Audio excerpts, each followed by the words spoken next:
Test.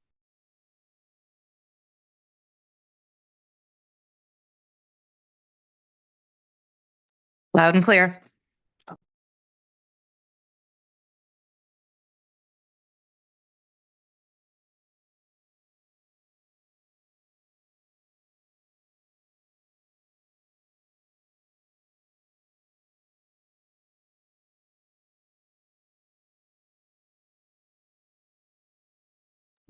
Test.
Townsend. Aye. Burrows. Aye. Motion carries.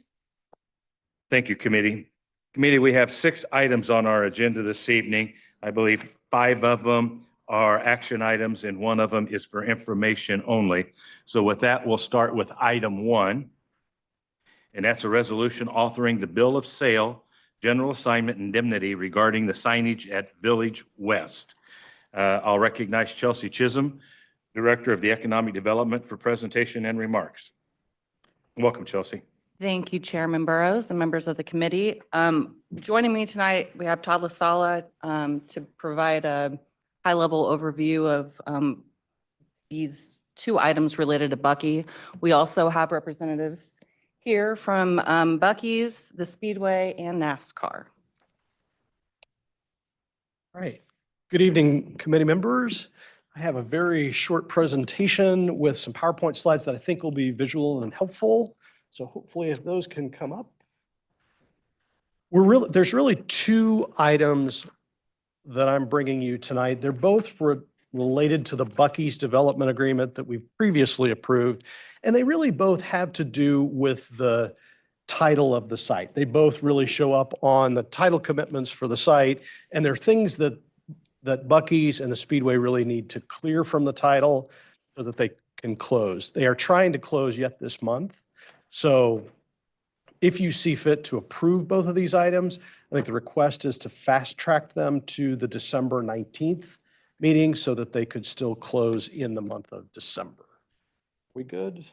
Working on it. Okay. So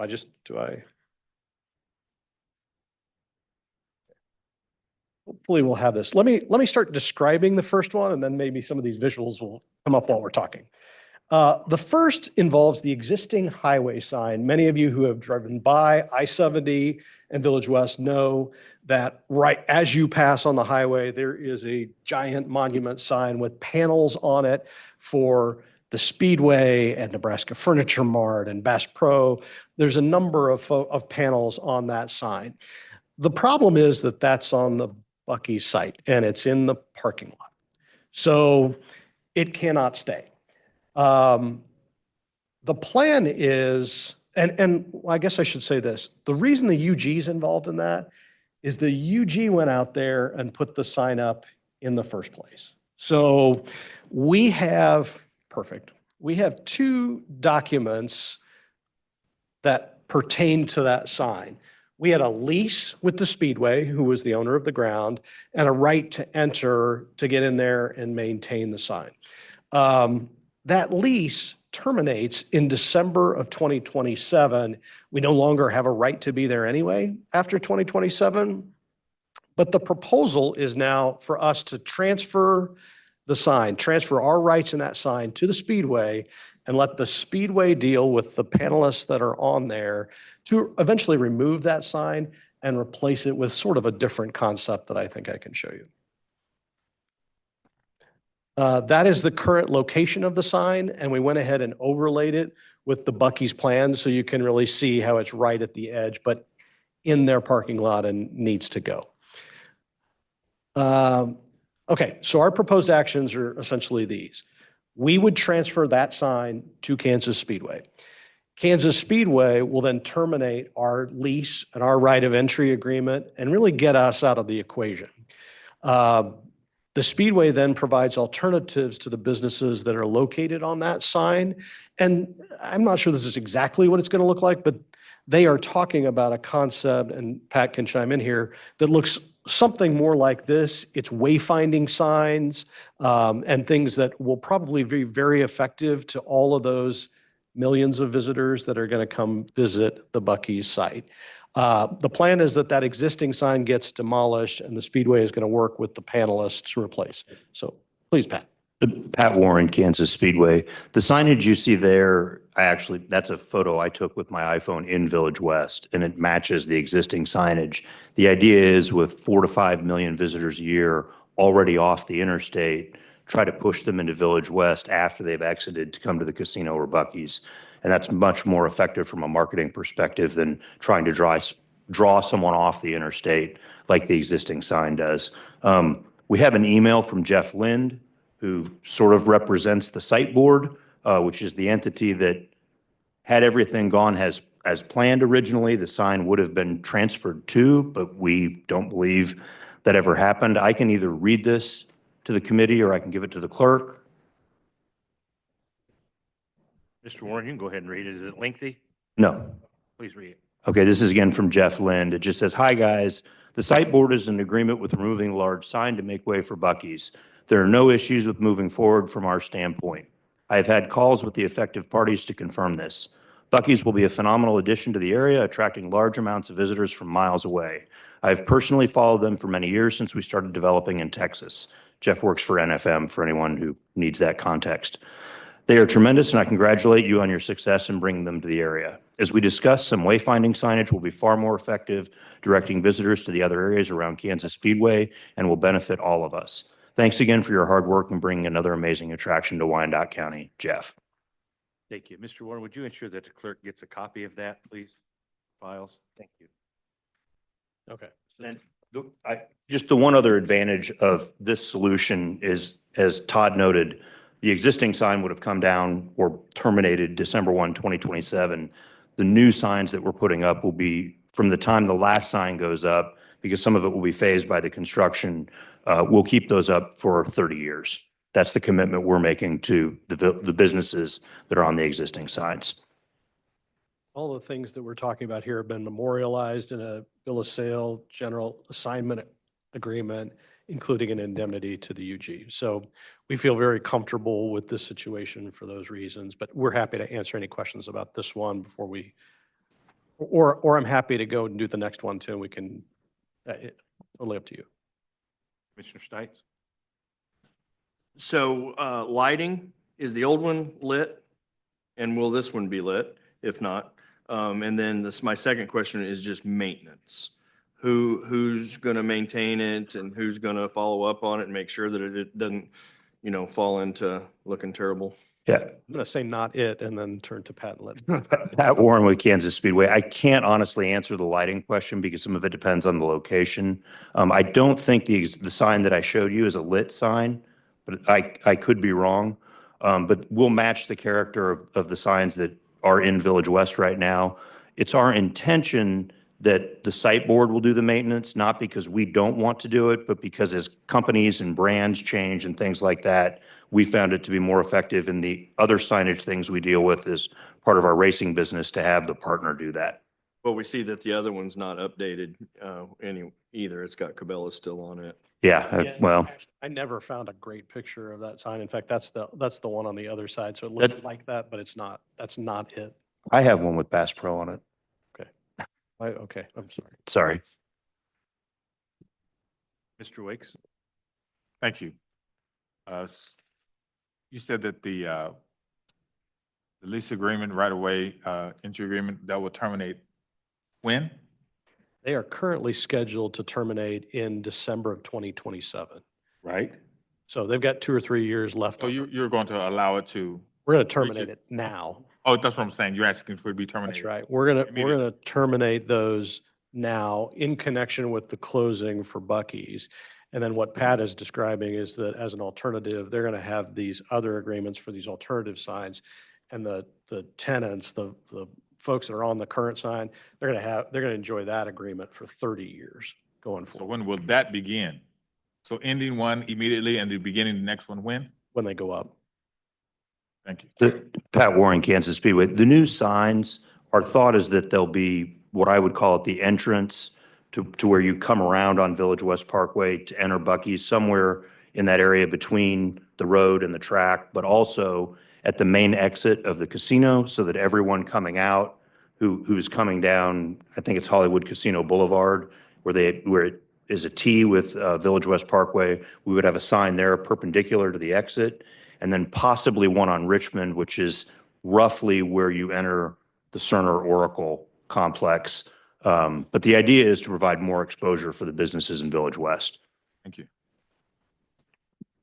Committee, any other questions? Mr. Stites? I guess the last thing I would say is we'll go back to lighting. It would, I don't know if they're lit now, or if they're not, but maybe look into, I would like to see maybe some solar lights, that uplight them as you pull out of those locations at night or something like that. I'm not trying to design your signs. I'm just saying, the more visibility when somebody's pulling out of the casino or pulling out of Buc-ee's, they're looking at some uplit signage. Sure. Thank you. Any other questions or comments? Seeing none, I'll ask the clerk, are there any questions or comments from, any comments received from the public? No comments received. I'll ask the clerk if there are any hands raised by the public online who wish to speak. No hands are raised. Thank you. Is there anyone in the audience who wishes to speak to this item? Let the record show no one stepped forward. Committee, I would now entertain a motion for approval of the resolution. Need the committee's will. I move to approve the resolution. Stites second. We have a motion and a second for approval. And Commissioner, could we ask for a fast track That's right. or not? But Yeah, if you want to include the fast track, I'll need that in the motion. And I include it in fast track for December 19th. Is it all right with the second? Okay. So we have a motion and a second to advance the resolution and fast track it. Approve the resolution and fast track it. Madam Clerk, please call roll. Roll call. Wakes, Aye. Lopez, Aye. Burns. Aye. Stites, Townsend. Aye. Burrows. Aye. Motion carries. Thank you, committee. That will take us to item number 2, the resolution, adoption of a resolution authorizing the property exchange agreement between the unified government Buc-ee's involving a land swap. Right.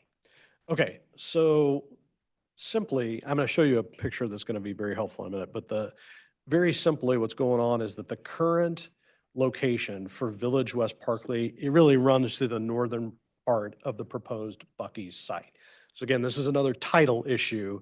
However, there is an alternative Village West Parkway and roundabout that's being designed immediately to the north of this that Buc-ee's will construct for us, eventually dedicate to the UG and pay for. Some of the incentive proceeds, including, I think, a grant from KDOT is helping to pay for these, but there are new improvements and an alternative location for Village West Parkway that's being designed. Ultimately, what this means is that the land that the current Village West Parkway is on, the UG owns the right-of-way, and we're eventually going to swap that for the new right-of-way. Here's what that looks like. So that very gray line with the T is the current location of Village West Parkway, and the black outline, including the roundabout, is all new. So we currently own that gray area that is currently the Village West Parkway as it stands today, and we're going to swap that land so that Buc-ee's can own it outright for their store, and we're going to then take title upon completion, construction. We're going to take title to that alternative route for Village West Parkway. We are getting more acreage than we're trading for. And so essentially our requested actions would be to enter into a property exchange agreement that would describe this swap and the mechanics for the swap. It would then say that Buc-ee's builds the new Village West Parkway, connects it to the current roads. We provide construction easements while that project is going on. And then we ultimately complete the land swap either by deed or by platting. We're not sure how that's going to work yet, but either way is sufficient and would be fine with us. So again, if you were inclined to approve this, this also is an item that they would like to fast track so it can enable them to do their closing here in December, potentially. Pat, do you have anything to add here? No, other than Pat Warren, Kansas Speedway, than to thank Todd because there are multiple property owners. Kansas Entertainment is giving up about a half an acre, a sliver of land, and others. And so figuring this out and how it was, the mechanics were not simple, but again, thank Councilor LaSala for his help. Commission, any questions? Commissioner Stites? Stites District. Want that map back up, don't you? Will there be any lighting in the round? No, I'm just kidding. Okay. In the roundabout, and I know that we're not here to talk about the roundabout right now, but what is the design for, there's a lot of different ways that roundabouts can look, whether it's just paved and grass or in the middle of it, or is there some landscaping that's going to be part of that to really, dress that up and to kind of make that look nice, or do we know? I honestly don't have any idea. I know, we have had meetings with our Public Works Department about this. I know they're on top of this. You don't know, do you? I don't, Yeah. Stan Beard with Buc-ee's is back here. I don't think we have a definitive answer yet. One thing that we need to do that will not be part of the roundabout, but that we did discuss at a prior meeting as part of this relocation is the memorial for Detective Lancaster, Right. which will be incorporated somewhere in this corridor as we work with his family and the police department on something appropriate. Yeah, and that's kind of a little bit where I was, and I don't, didn't know if that could even be a location, a fountain in the middle or something that we might be able to, but. I had considered that, but given that people sometimes like to visit a memorial, Mhm. putting it in the roundabout makes that harder from a pedestrian perspective. And so I don't know how pedestrian access will work to that, but it was something that, Gotcha. yeah. All right, thanks. I'd encourage you to visit with the family and see what their comments might be. No, that's our first step. Would be the right thing. And we'll see what we can do to accommodate that. The question I have, I know it's very difficult to see, but for the public that's looking at this, Pat, is there a way you can get up and point to the boundaries, if you don't mind, to show the public that is watching where we're talking about the entrance to Buc-ee's and the roadway in? Okay.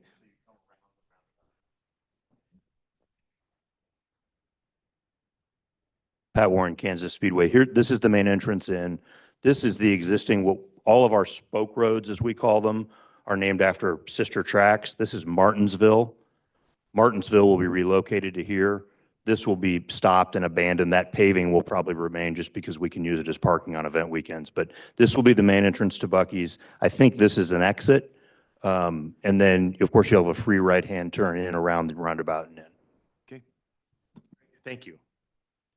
Any other questions or comments from the committee? Seeing none, I'll ask the clerk if there were any comments received from the public. No comments received. Clerk, were there any hands raised by the public online who wish to speak? No hands are raised. Is there anyone in the audience who wishes to speak to this item? Let the record show no one step forward. Committee, I would now entertain a motion for approval of the resolution, and it has been asked that this item be fast-tracked also. I'd like to make a motion to approve as submitted and to fast track until December 19th. Second. Second. We have a motion and a second. Madam Clerk, please call roll. Roll call. Wakes, Aye. Lopez, Aye. Burns, Aye. Stites, Townsend. Aye. Burrows. Aye. Motion carries. Thank you, committee. That takes our first two items. We'll wait for our conferees to change seats. And we'll move to item 3.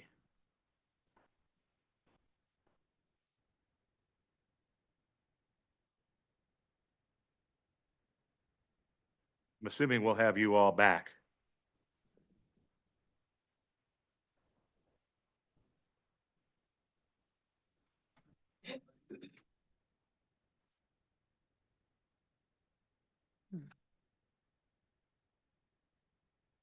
Well, thank you, committee. We are now on item number 3. It's a presentation of the 2024 third quarter investment report.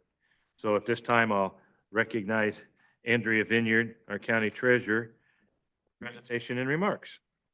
Good evening, Andrea Vineyard, County Treasurer. Thank you for having me. To my left here is Michelle Wooten, who's the new Deputy Treasurer. If you need questions, she will also be a contact going forward, and you'll get to see her a lot more. Tonight, as you stated, I am here to present the 2024 third quarter investment report.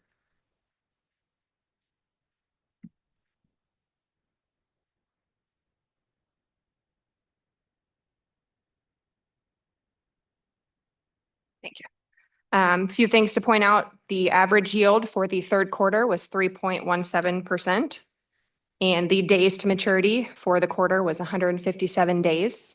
Going down again from quarter 2, we had some long-term maturities come through, which would lower that amount.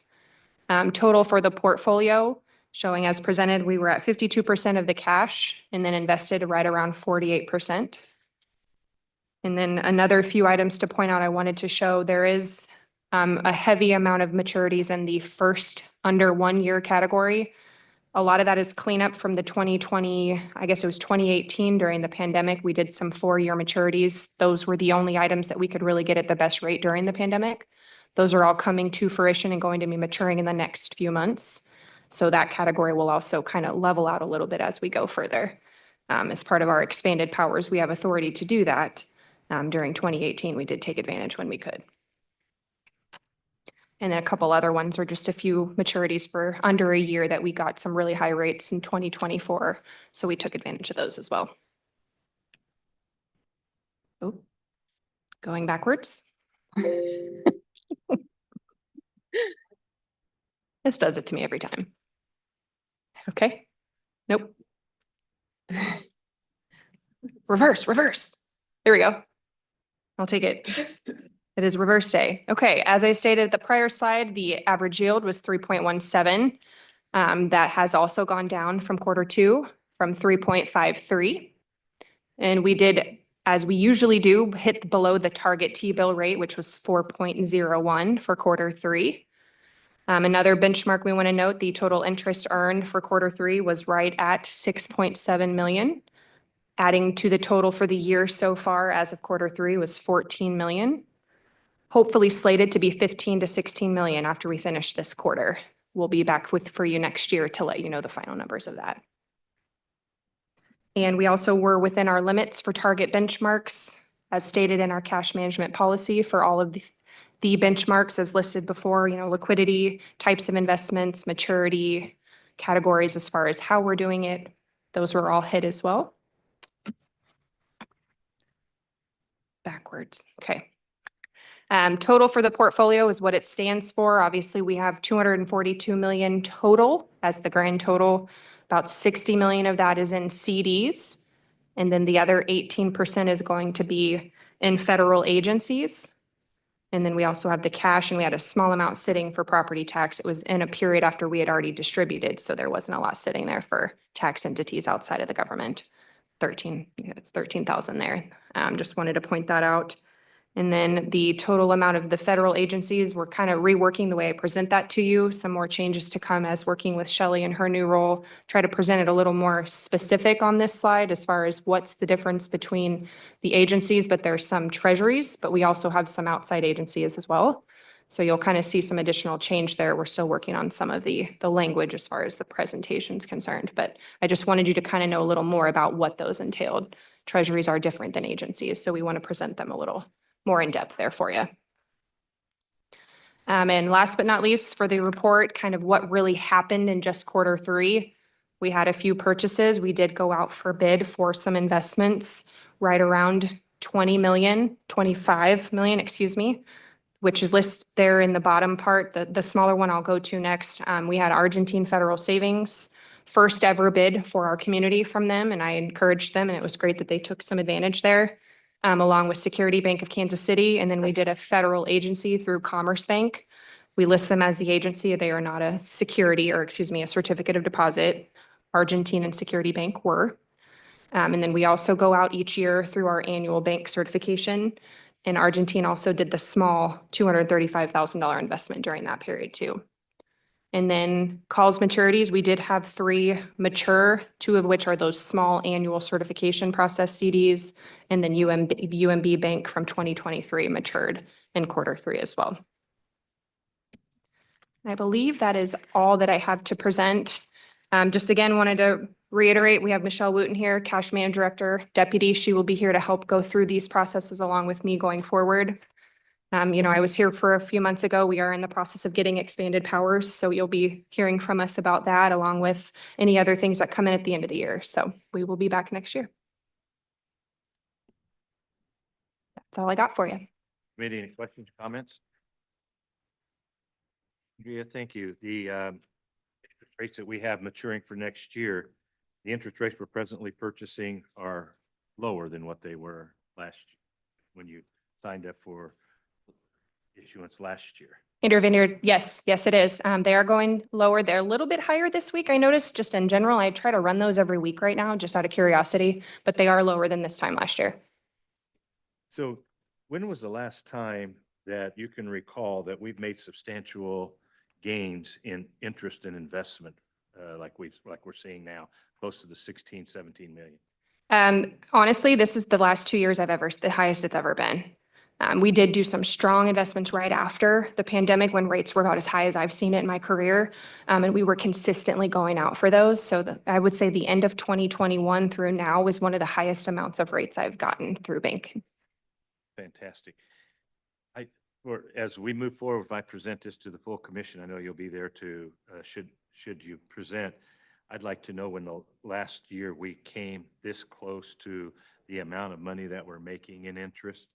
It kind of gives us an idea what our window may be by, not only by year, but by institution as to which one, the best return on our community's investment. Just something along those lines so that we know what benchmark, if we're going to have a benchmark of 3%, which institutions are willing to bid higher. It kind of gives us something moving forward. And if we've only been able to raise 8 million in interest in years past, now we're at 14. What was it that brought us to the 14 besides a higher interest rate? Sure. Yeah, Andrew Vineyard County Treasurer. We keep track of it every year, every quarter. So we'll definitely have something tangible. We can go far back as I took over 7 years ago for sure with prior, my predecessor as well. So it'd be interesting to kind of put it into a visual bar graph or something like that could be definitely doable. Wonderful. Thank you. Committee, any other questions? Seeing none, I'll ask the clerk if there were any comments received from the public.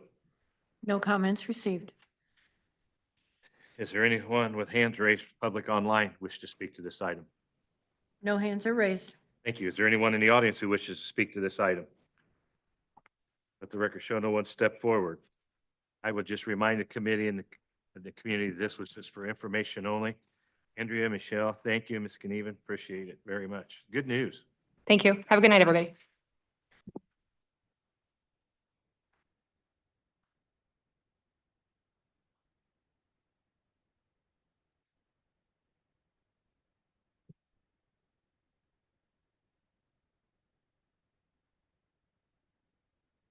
Committee, this takes us to item number 4, which is an action item. It's a resolution.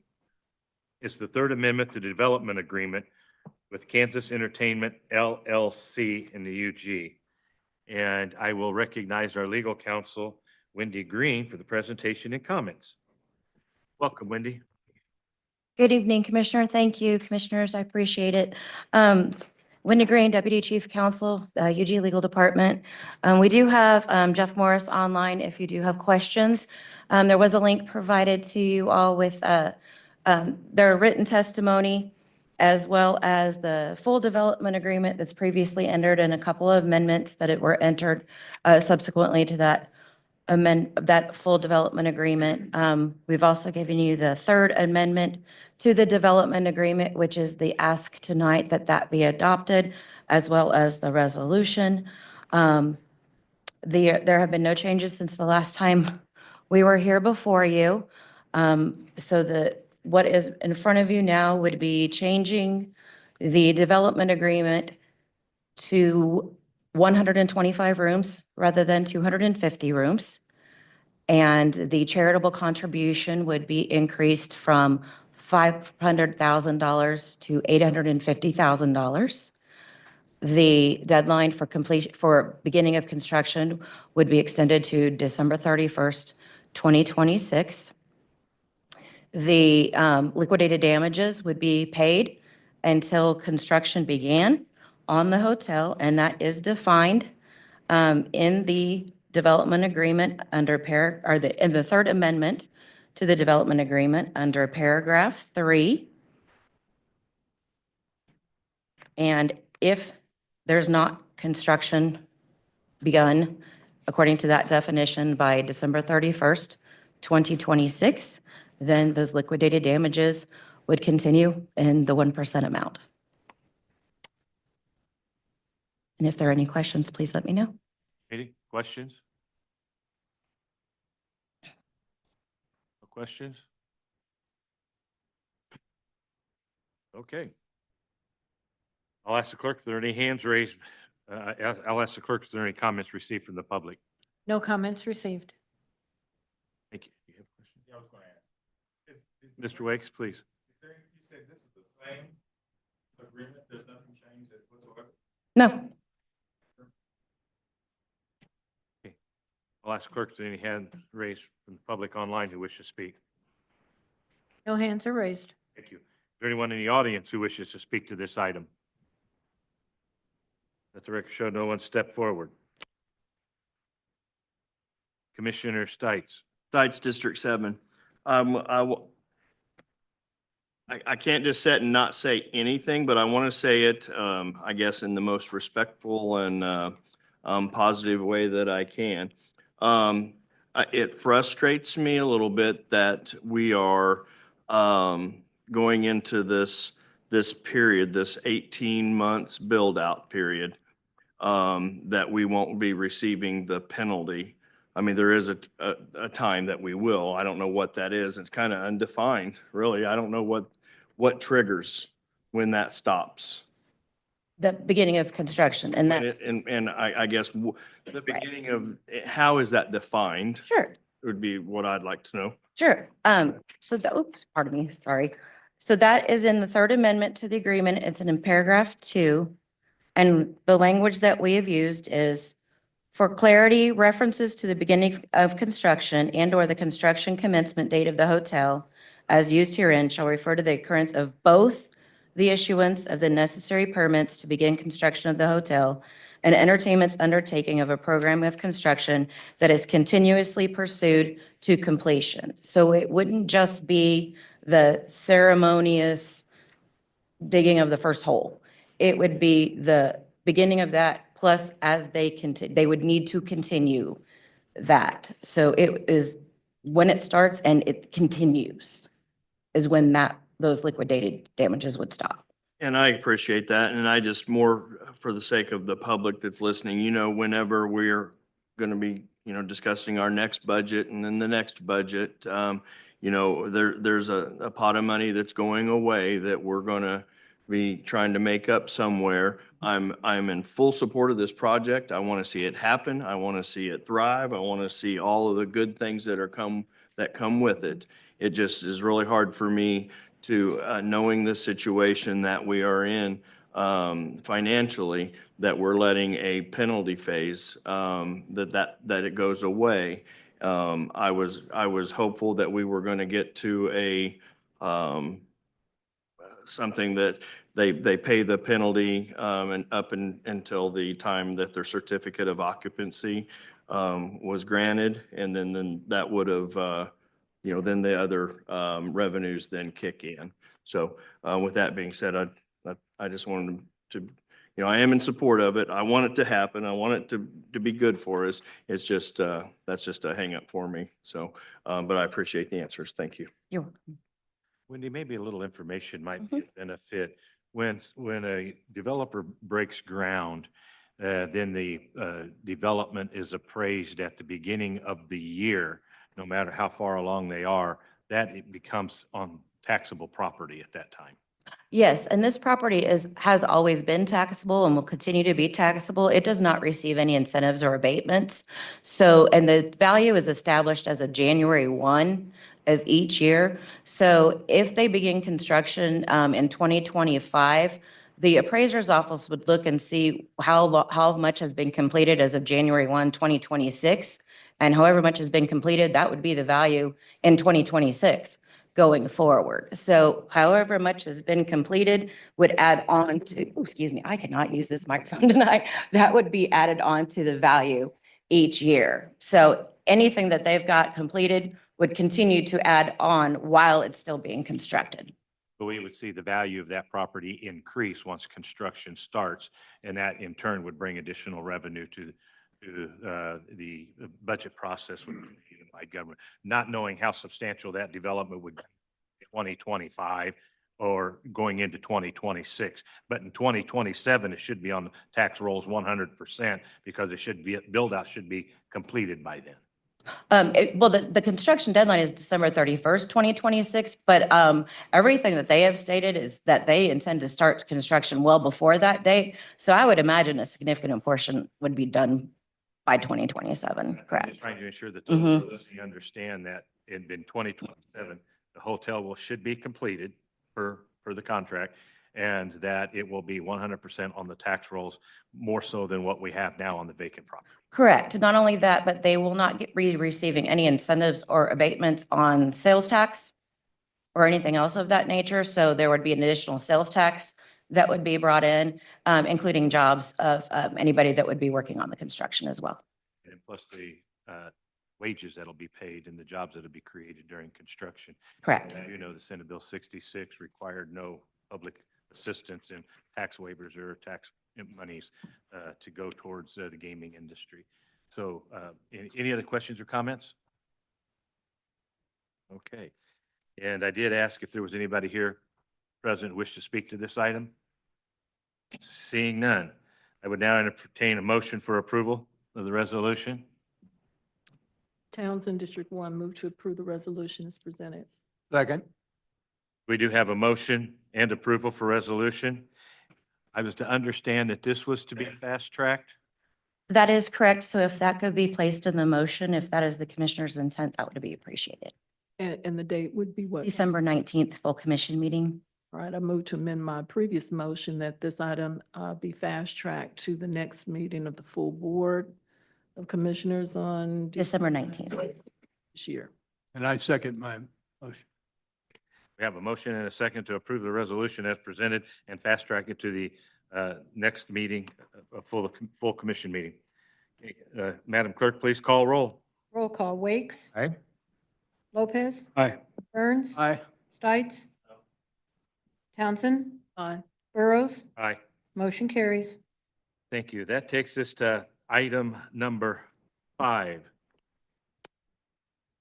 To make sure that we have everybody here that's going to speak to that, so we'll wait just a second.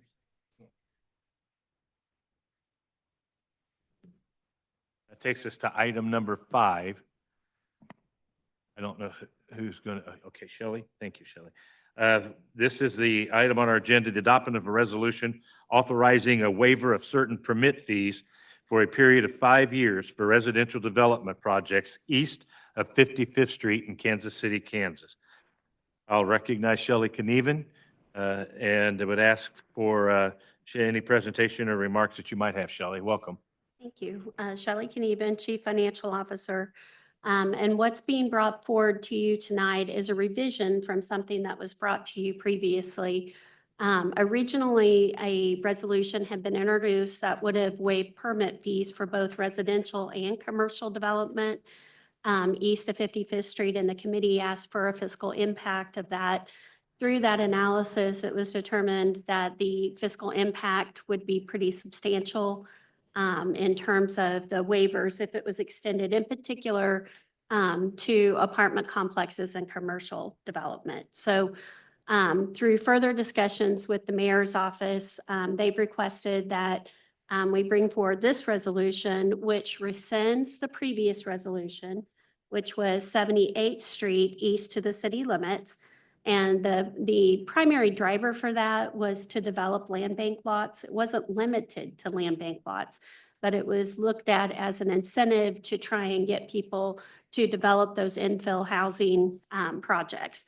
This goes from 55th Street over, which in your packet, there is some information that shows that really the predominant number of land bank lots really are in the 55th Street to the east city limits area. There's not that much between 78th Street and 55th Street. So it contracts that geographic boundary a little bit, but it expands the types of waivers that would be listed. There's in the packet, there's a memo that shows you what was included as the permit fee waivers to start with. And then the new resolution, which is just a little more specific and provides more details as to what would be waived for the 55th Street. One of the things that also led to this analysis was we did a look back over the last 3 years because the 78th Street resolution had been in place. And what we saw was that it was fairly effective in incentivizing residential development, but primarily east of 55th Street. We found that out of citywide, there was 285 single-family permits that were issued. And east of 55th Street, 148 of those were east of 55th. So that's more than half. That's like 52%. Which was very encouraging in terms of encouraging reinvestment in some of the older parts of our city. And then we did a further review and looked at, okay, of those, how many of them were land bank lots? Even though the resolution's not limited to land bank, that was one of the primary drivers to get those parcels to be developed. And what we found was of that 148 parcels, 79 of them were land bank lots. So again, it's proving to be an effective tool to incentivize people to go in and develop and put single-family houses on those land bank lots or other vacant lots that are not tax generating lots or just vacant parcels. So what's being brought forward to you is a new boundary, 55th Street to the city limits. And that's basically where most of this development has been occurring.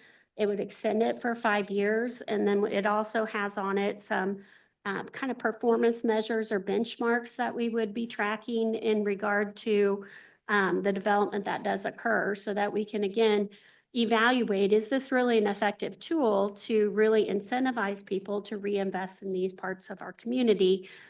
So that as you all consider these kinds of policies in the future, you have some information to make that decision. So that seems to be, yeah, another point, I also felt like this was a good point to share. In your packet, there's a map of where all this development is occurring, east of 55th Street. Because one of the things we wanted to see is it concentrated in any particular area or another, or is it really dispersed throughout the community? And there's a map that shows you where all these permits have been issued, and it's very dispersed. I mean, so again, that's a positive thing. That means that this is a tool that has been working, and if approved by the commission, it would stay in place for another 5 years. I'm glad to answer any questions that you might have. Thank you, Shelley. Question, Commissioner Townsend. Thank you, Mr. Chair. Good evening, CFO Knuven. The resolution that deals with waiver of fees east of 78th Street, that's not what we're voting on tonight, but is that still in effect? No, the new resolution would rescind the 78th Street. That's one of the whereases. It would rescind that one and then establish the new boundary at 55th. So, and then reestablish the 5-year start period would start once adopted. Okay, I didn't read it that way. That's why I asked that question. I know when we last looked at this, one of the reasons we sent it back for a redo had to do with the language that dealt with what the county administrator could do, may do, and we wanted it more imperative that he shall. I mean, as you stated, this is to incentivize development. But as I read the one before us tonight, just the language didn't, I could have missed it, but you show it to me, I'd be happy. Oh, it does say repealed. It does seem though, based on the numbers you gave, that that's about half of the people who were building east of 78, Yeah, but actually, not no. 55th coming back.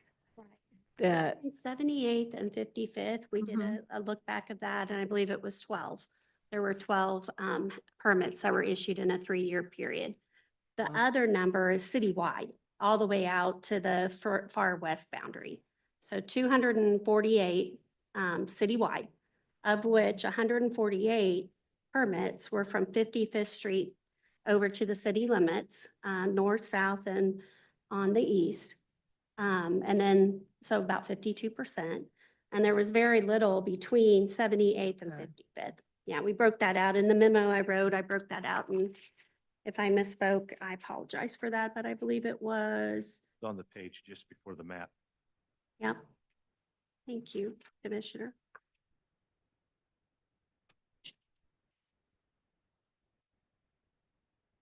It was 5 residential permits between 78th and 55th. And honestly, that's just a factor of the geography. There's not that many vacant lots between 78th Street and 55th Street. So the thought was that really where we need to focus this incentive is where the concentration of land bank lots or other vacant lots are, which are really from 55th Street over. And so since it's a way to incentivize reinvestment and redevelopment, and you have to weigh that against the financial impact of waiving the fees because the developers still have to go and get a permit. They're not getting out of getting a permit, so there's still work that has to be done. So it's just trying to strike a balance between having incentive and focusing that incentive to this area where there's more opportunity. Out of the 200, I think, was it 85? Only, Yeah, how many were between 55th and 78th? 5, 5, okay, compared to the 148 east of 55th, okay. correct.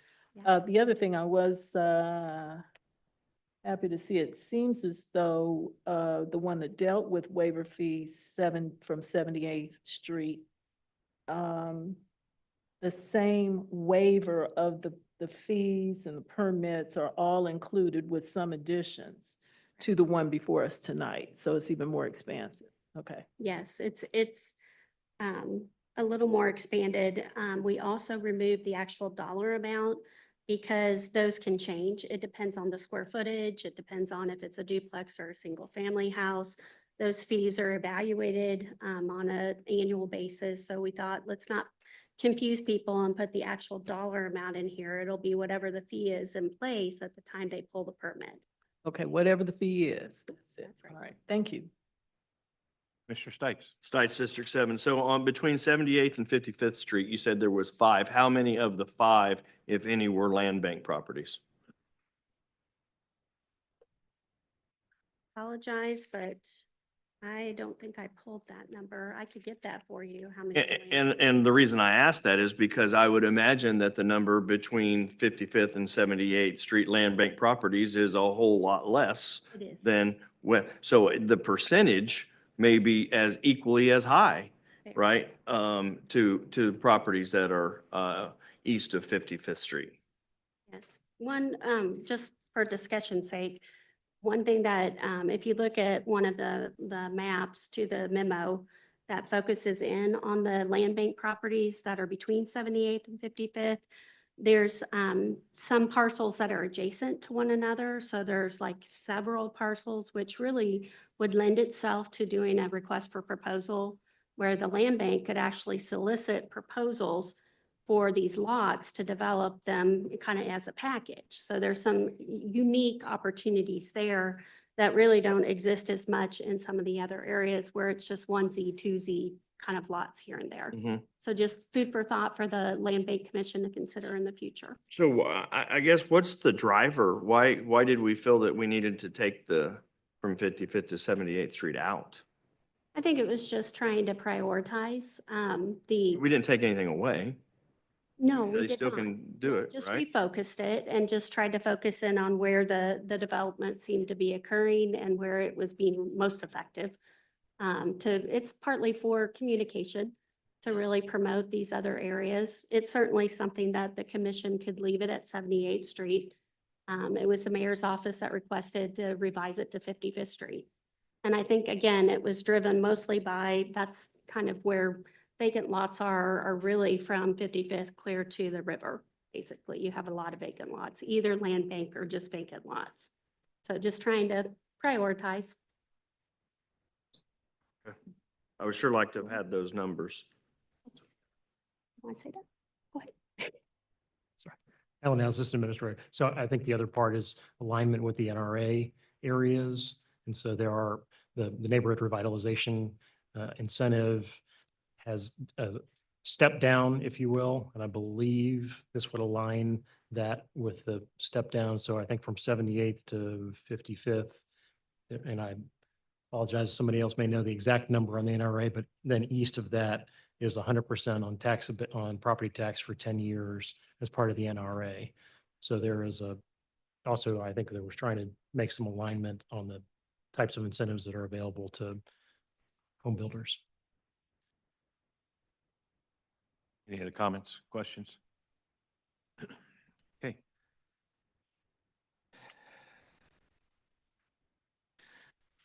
I'll ask the clerk if there are any comments received from the public. No comments received. Thank you. I'll ask clerk if there are any hands raised on the public online which would care to speak. No hands are raised. Thank you. I'll ask, is there anyone in the audience who wishes to speak to this item? You will be given up to 3 minutes to make your comments. Please state your name and city of residence for the record. Good evening, Commissioners. I'm Greg Kendall, President of the Wyandotte Economic Development Council and a resident of KCK. I just kind of wanted to make a couple of comments regarding this proposal.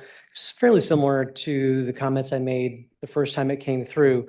I think we're fully supportive of this. To the very last commentary about it aligning, it is easier from a marketing perspective to say it's east of a certain line in the sand. Our NRA isn't aligned by that exactly. It's really aligned by school district. So the 95% for 10 years is really aligned to the KCK address, but the KCK school district. And if you're in the Turner School District, but in Kansas City, Kansas, then it's a 5 years for 95%. In some ways, it'd be nice if this was also generally aligned in the same way. But from a marketing perspective, it is easy for Ms. Chisholm and I to market this from east of 55th Street, particularly if the focus is on land bank properties, which is, I think, where the spirit and intent of this originally was, not to necessarily encompass 2/3 of the entire city of Kansas City, Kansas. But do keep in mind, and the last time I was here to talk about this, we noted that there are distressed census tracts between 78th Street and 55th. So if this is a way to do a control group and say, well, did we get any additional investment in that area between 78th and 55th over the next 5 years, this is one way to have a control group and see what works and what doesn't. There are still plenty of sites to develop between those 20 blocks. But I will say we've seen more positive movement between 78th and 55th in terms of household income. So we have a lot of that data. The part that I still feel like there needs to be some clarification just from those of us who are on the marketing side. When we say residential, Ms. Chisholm and I are going to get a lot of questions about, are we bifurcating out any parts of residential? So when I think about residential, it's all things assessed at 11.5% versus commercial at 25. So Minute remaining. all of those areas within residential assessment include multifamily, senior living, duplex, single-family housing. And so I just want to make sure there's nothing referenced in what I've read that includes or excludes apartments or senior living, but I can assure you that we will get that question right after this meeting. So I just want to make sure we get that all clarified in whatever you all propose so that it's very clear to what we market to the community. And I guess at the end of the day, we're very supportive of this idea. Just want to make sure that we have clarity going forward when we market it. Thank you. Mr. Kendall. Ms. Knieven? Yes, so this resolution applies to single family and duplex units only, as is true for the 78th Street current resolution.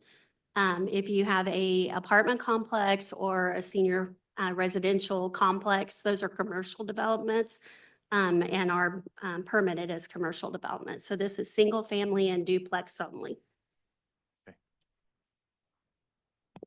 Questions, Commissioner Townsend?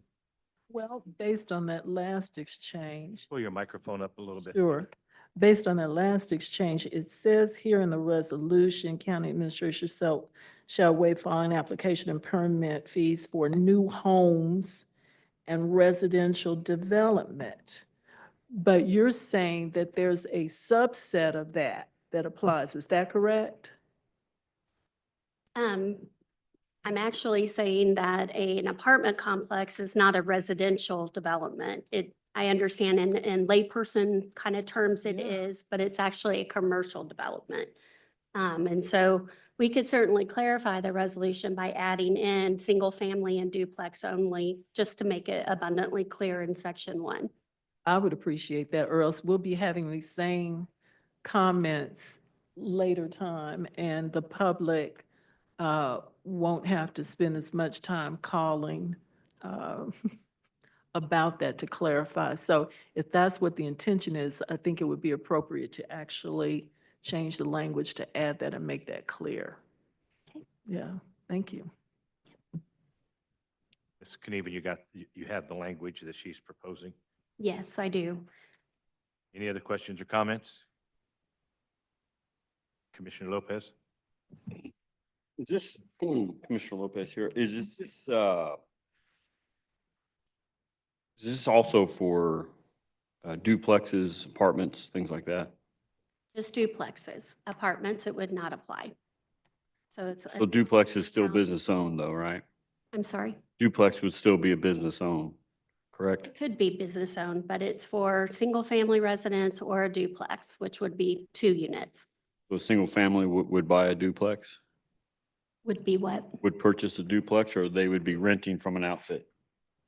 This doesn't govern if it's owned by the residents or if it's rented out, no matter if it's single family or duplex. This is just a goal to try and develop those vacant lots. So it may be a rental property, it may be an owned property. It doesn't mandate either of those. The current resolution or the revised boundary doesn't. But it's just the nature of the type of housing that's covered is a single family house or a duplex. And then those permits would be waived. So when you start getting into big apartment complexes, that's a heavy lift when it comes to inspections because you're talking about hundreds of units. And so the workload on the staff is quite a bit more. So that's part of why we looked at not expanding this into commercial, which would include apartment complexes, because you have significant work that has to be done in order to do the inspections. And answer your question. Yeah, thank you. I would also state that with a duplex, you have a small platform. It's usually just one, maybe 2 small meters going in and a sanitary line hookup versus multiple and larger lines going in, which it bumps up the cost not only to our utility company, but to the city also. Any other comments from the audience? Please state your name and location, address. Thank you, Mr. Chair. Push your button. There we go. Doug Spangler. I'm pleased that you're discussing this. However, I want to make a couple points. In prior, Could you get your place of residence to? yes, Wyandotte County, the office is 110th and Hutton, North Suite 104. The presentation by staff of 55th to 78th, I'd like the committee to consider this issue originated from a mayor's task force that we put forth to it, which is milking its way through. If you consider the entire county, because you have all of these subdivisions that are not completed, streets and roads, many of you have driven throughout the county and all of your districts and seen that. For instance, this ordinance as proposed would be down 55th, as I understand it, from River to County Line Road, which specifically, for instance, cuts Commissioner Lopez and Commissioner Burrows's district as example in half. Those geographic locations contain lots that are platted, the lots are approved, and there's thousands of them throughout the county. This is an opportunity, staff, before you complete this work, should provide you with the empty lot registrations. For instance, let's use Freeman Farms as an example. All of the school districts, and that's just one subdivision. You could say Swanson, you could say Lee Valley, you could say a lot of different subdivisions throughout. Once they acquire that property and they start building, the valuation that you pick up every January, when they dig that foundation and they pull that permit, they may not pay the incidental fee if it's $2,500, for instance, for a building house permit. You're completing an existing subdivision, which is building a tax base for a school district that you're in. 1 minute remaining. So on January 1, I think it would be very wise. Mr. Housey, I think, is the data official that has this data buried in the system. It's available for you can look at it. And if you could build 100 more houses, for instance, in Piper. So what I'm suggesting is you consider the whole county with Panasonic coming in and the number of people that are going to be buying new houses. This gives your county a great advantage. And again, you're increasing your valuation with new construction on January 1. And it may take some time to have them consider this and provide you the data before you advance something on that could be a quarter of a pie instead of the whole pie. And I thank you for your time, Mr. Chairman and community members. And I watch these frequently online, and I know how hard you all work and the time you spend. You're often here till midnight. So I thank you for your service. Thank you. Anybody else care to speak from the audience? Let the record show no one step forward. Committee, I'd entertain a motion for approval.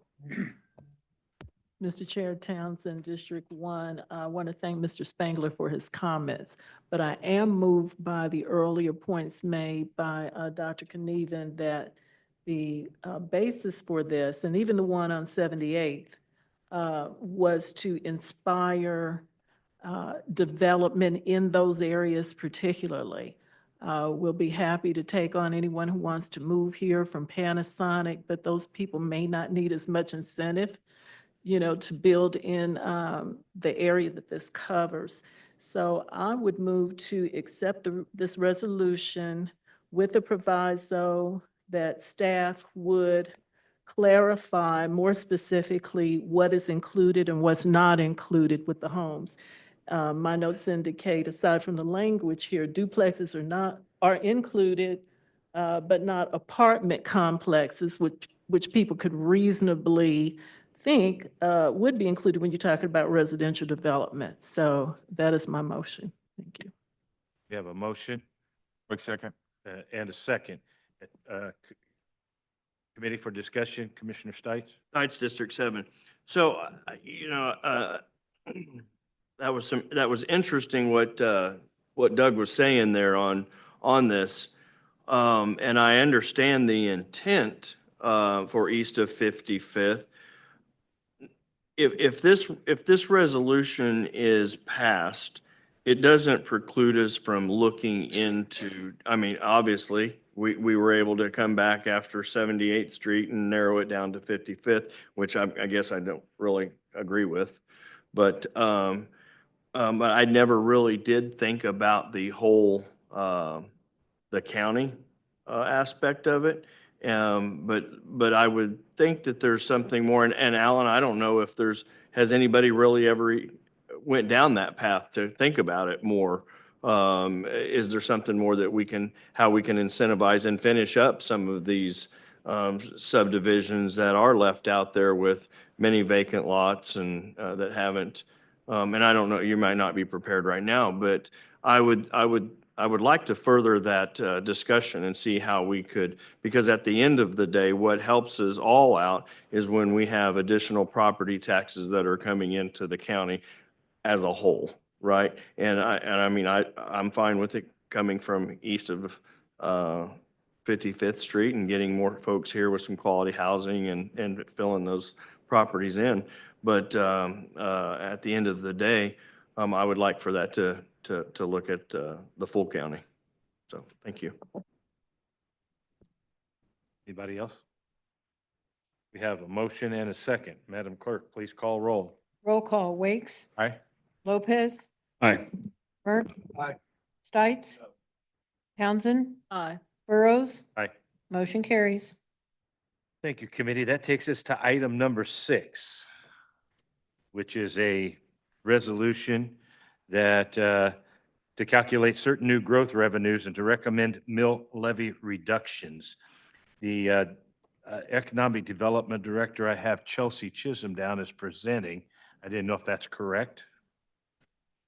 I'm sorry. Ms. Knieven, once again, thank you. Thank you.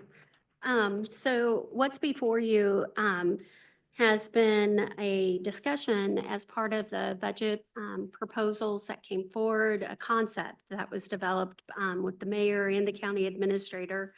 The current draft that's before you actually goes a little step further, where the calculation will be done as part of the annual budget process, and that information's provided to you. And I'll talk here in a minute about how many dollars we'll be seeing coming forward in the next few years as some of the economic development incentives that have been in place start to expire.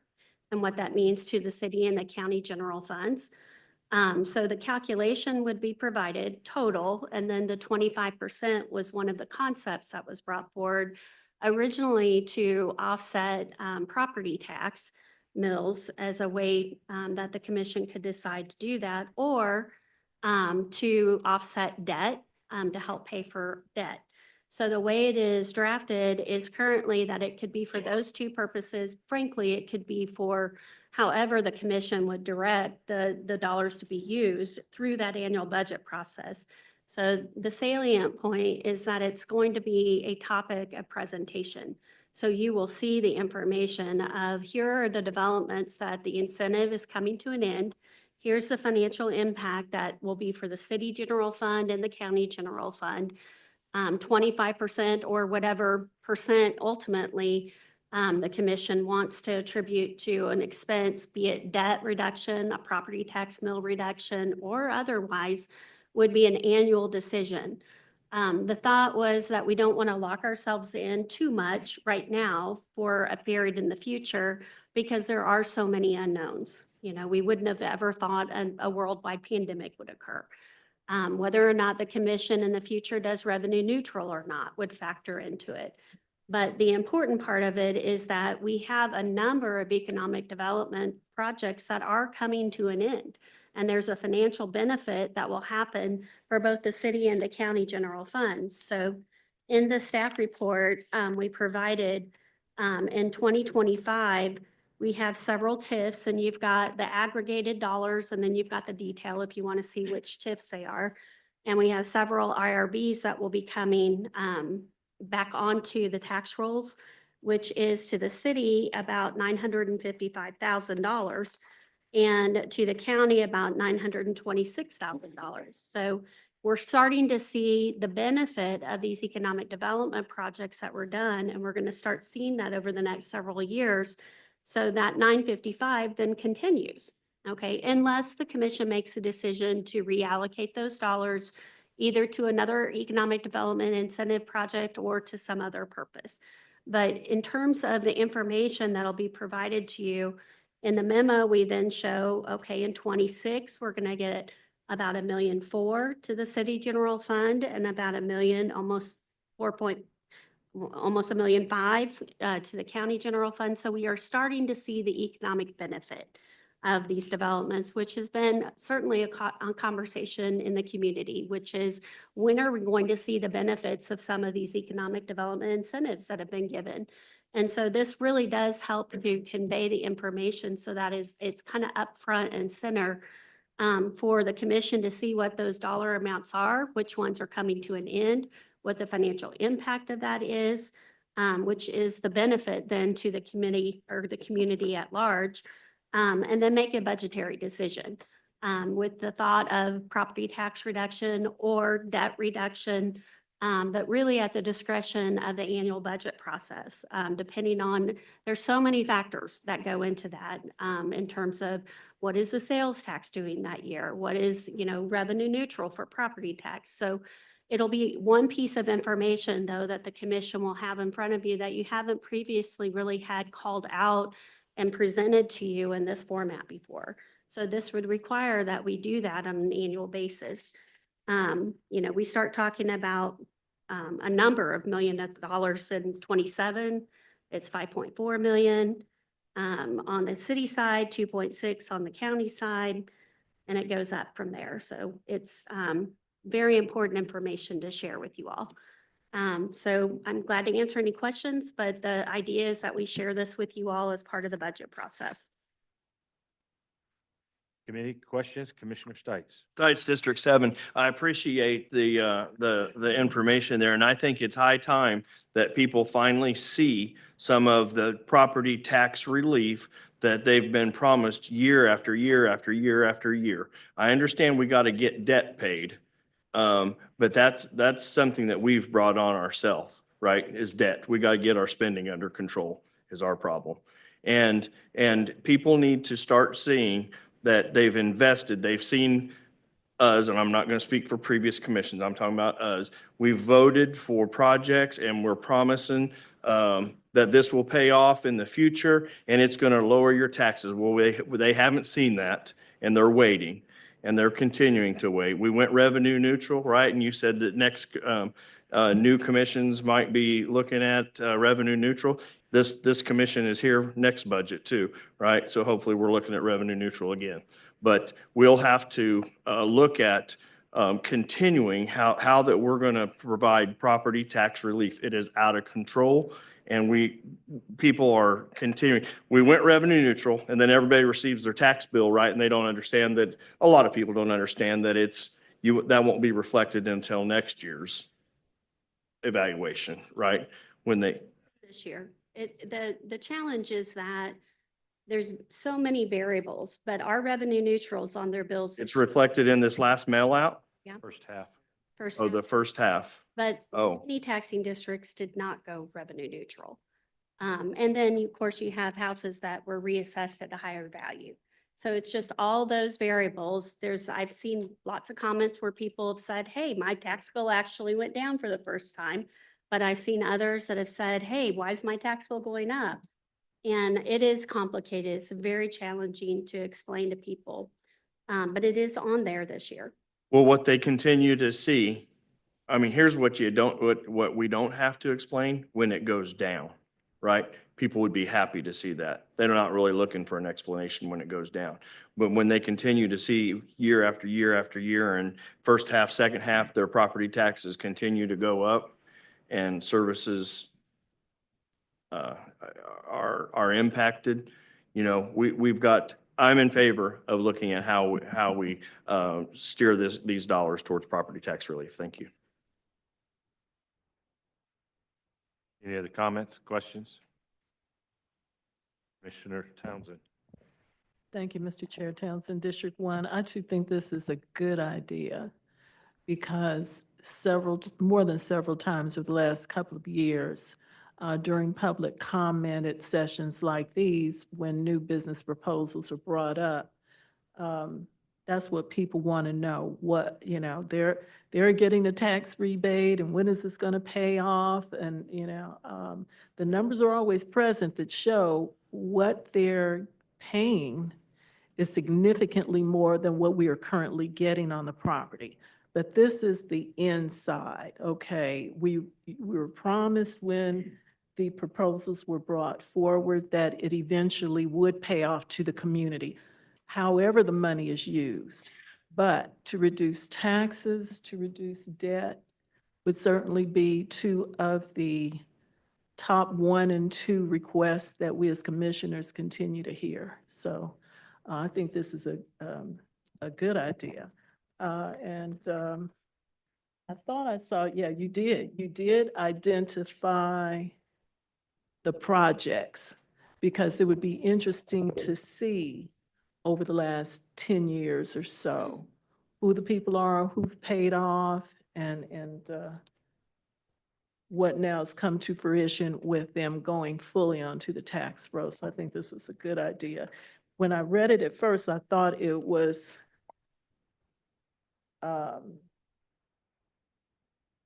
hand-tying the administrator with what to do, but I reread it or either read another version of it. So what this is basically saying is that for the next 10 years, the administrator will do this, and it is merely an analysis to present it to the body for action. Okay, so thank you. Any other questions or comments? I would just state, if you look at the numbers, the 25% is equivalent, if I'm reading this correctly, to a full mill reduction on the city side and a half a mill reduction on the county side with the TIF and IRBs at 25% of the 100% value, if I'm reading that correctly, Ms. Knievel. That the potential would be a half a point on the county and a half a mill and a full mill on the city. That's taking the 25% from the 100%. 75% would stay in the general fund. Are you talking about by 29? Yeah, by 29, correct. Yes, ma'am. Yeah, and one thing, just to echo what you're saying though, is that this is the annual amount and it compounds. So actually you could get to that kind of calculation sooner, is why I'm saying that. So the 25%, if you need to get to about $2 million on the city side for a mill, you would be in 27, you would be to 2 million because it's the 238, the 343, it compounds, like those continue. Because I'm just telling you, here's the snapshot of here's what's ending this year. And these are how many more dollars are coming on. Well, the prior year, there were more dollars and more dollars. So it's, this county has used economic incentives predominantly really over the last 20 years. And so now we're to the point where some of those are coming to an end. And so it goes to exactly what Commissioner Townsend was saying, is that this is on the back end, and now we'll be able to be reporting out, here's the financial benefit in hard dollars that's coming onto the tax rolls. That's not extra taxes that anybody else is having to pay. So Commissioner Burns. Yeah, I just want to remind people that, especially this year when you get your tax bill, look at the schools. You know, they went up substantially in some areas. And I think it's important when people look at their tax bill and look at that, including the public library, which I think went up 6%. And most others, including the schools, kept down fairly well. You know, they went up, and that's very important. So I think it's very important that we keep telling our constituents that go to the school board meetings, go to the junior college meetings, express yourself, let the schools defend themselves if they think they have to need an increase. Because, the city and the county gets the blame because we send out the tax bills. So I think it's very important that we we need to keep our schools very well funded. But at the same time, people need to understand, take a good look at your school district. Thank you. Commissioner Townsend. 2 points, comments, clarification. In here, it says for a period of 10 years to calculate 25%. Was there anything particularly unique about the 25%? That could have been 15, could have been 30? Okay. And the other point, if this is passed, then that would mean, correct me if I'm wrong, that this would be a part of the Board of Commission's budget discussion for the tax year 26 that we talk about in 25. Okay, thank you. And Shelley, if I remember correctly, that the two items were mill levy reduction or pay down debt. That 25% total would go to pay down debt. So I guess you could say it's cost avoidance versus cost reduction, however you want to pose it. But it would give us an opportunity to determine as a collective body as to which one we would choose to do. As we all know, our debt is, I believe, 44% of every dollar goes for debt, 42%. So that's a significant amount of money. And if we can lower that, then I'm sure our Standard & Poor's bonding rating and would increase to a better level, which would allow us to borrow if we should need to for our larger projects, and we get rid of some of that higher debt costs. Commissioner Townsend. Now, the way I read this, did it have to be an either or? It could be a combination of both that we do in a tax year, couldn't we? Discussion that will be held as to what will be done. Oh, I'm sorry. What he said. Okay. Kelly Knieven, Chief Financial Officer. We would provide you information of here's the total amount, here's 25% for a matter of discussion. Here's how this could affect the property tax, so we'd calculate that for you. Or here's how it could affect the debt payments. So we would just extrapolate that so that you're making an informed decision. And then the commission would be making ultimately the decision of how these dollars get applied. And you may decide to do more, or we may be in a situation where we can't hit the 25%. It provides that opportunity, but we're providing you the information's the key so that it doesn't just get lost in the total picture of here's the new revenue. It's really pulled out separate and distinct from just normal growth to this is growth that's happening because we have an economic incentive that is concluding. And so now this is going to benefit the general taxpayer. That growth is important because that growth is new tax dollars that come come into the general fund. We all know that the cost of the general fund will go up, but this earmarks those 25% to make a determination as to how we want it spent. Tax reduction has been a theme of ours in the last year at the request of the community. So I would encourage us to give this some thought. Commissioner Stites. It's District 7, and I'll make this quick. My only concern is that that by not mandating that we have the 25%, my fear is that that we dip into it and then it's going to be easily dissolved into some other pet projects or whatever. If we were to mandate that 25% will go to tax relief, I think that we're always going to, or the two, 25%. Then now we're really committing that we're a commitment to lowering taxes and or lowering debt. So I personally, because I think that what's going to happen is pet projects and things are going to come along and people are going to say, well, we got this money here. And the next thing you know, that 25% is down to 10%, 5%, and maybe not any at all. And we haven't done anything. And that money is going to be absorbed into something else. Thanks. Okay. Commissioner Stites, you bring up a fine point. As we know, we can't put this money into, we call it a lockbox and then hand out a key to everyone. The comment is well taken. I understand exactly what it is you're stating. And I think it's important that if you want to make a motion to include that it will versus may, I mean, that's the prerogative of the committee. I would just suggest quite possibly that we send this forward to the full commission for their input.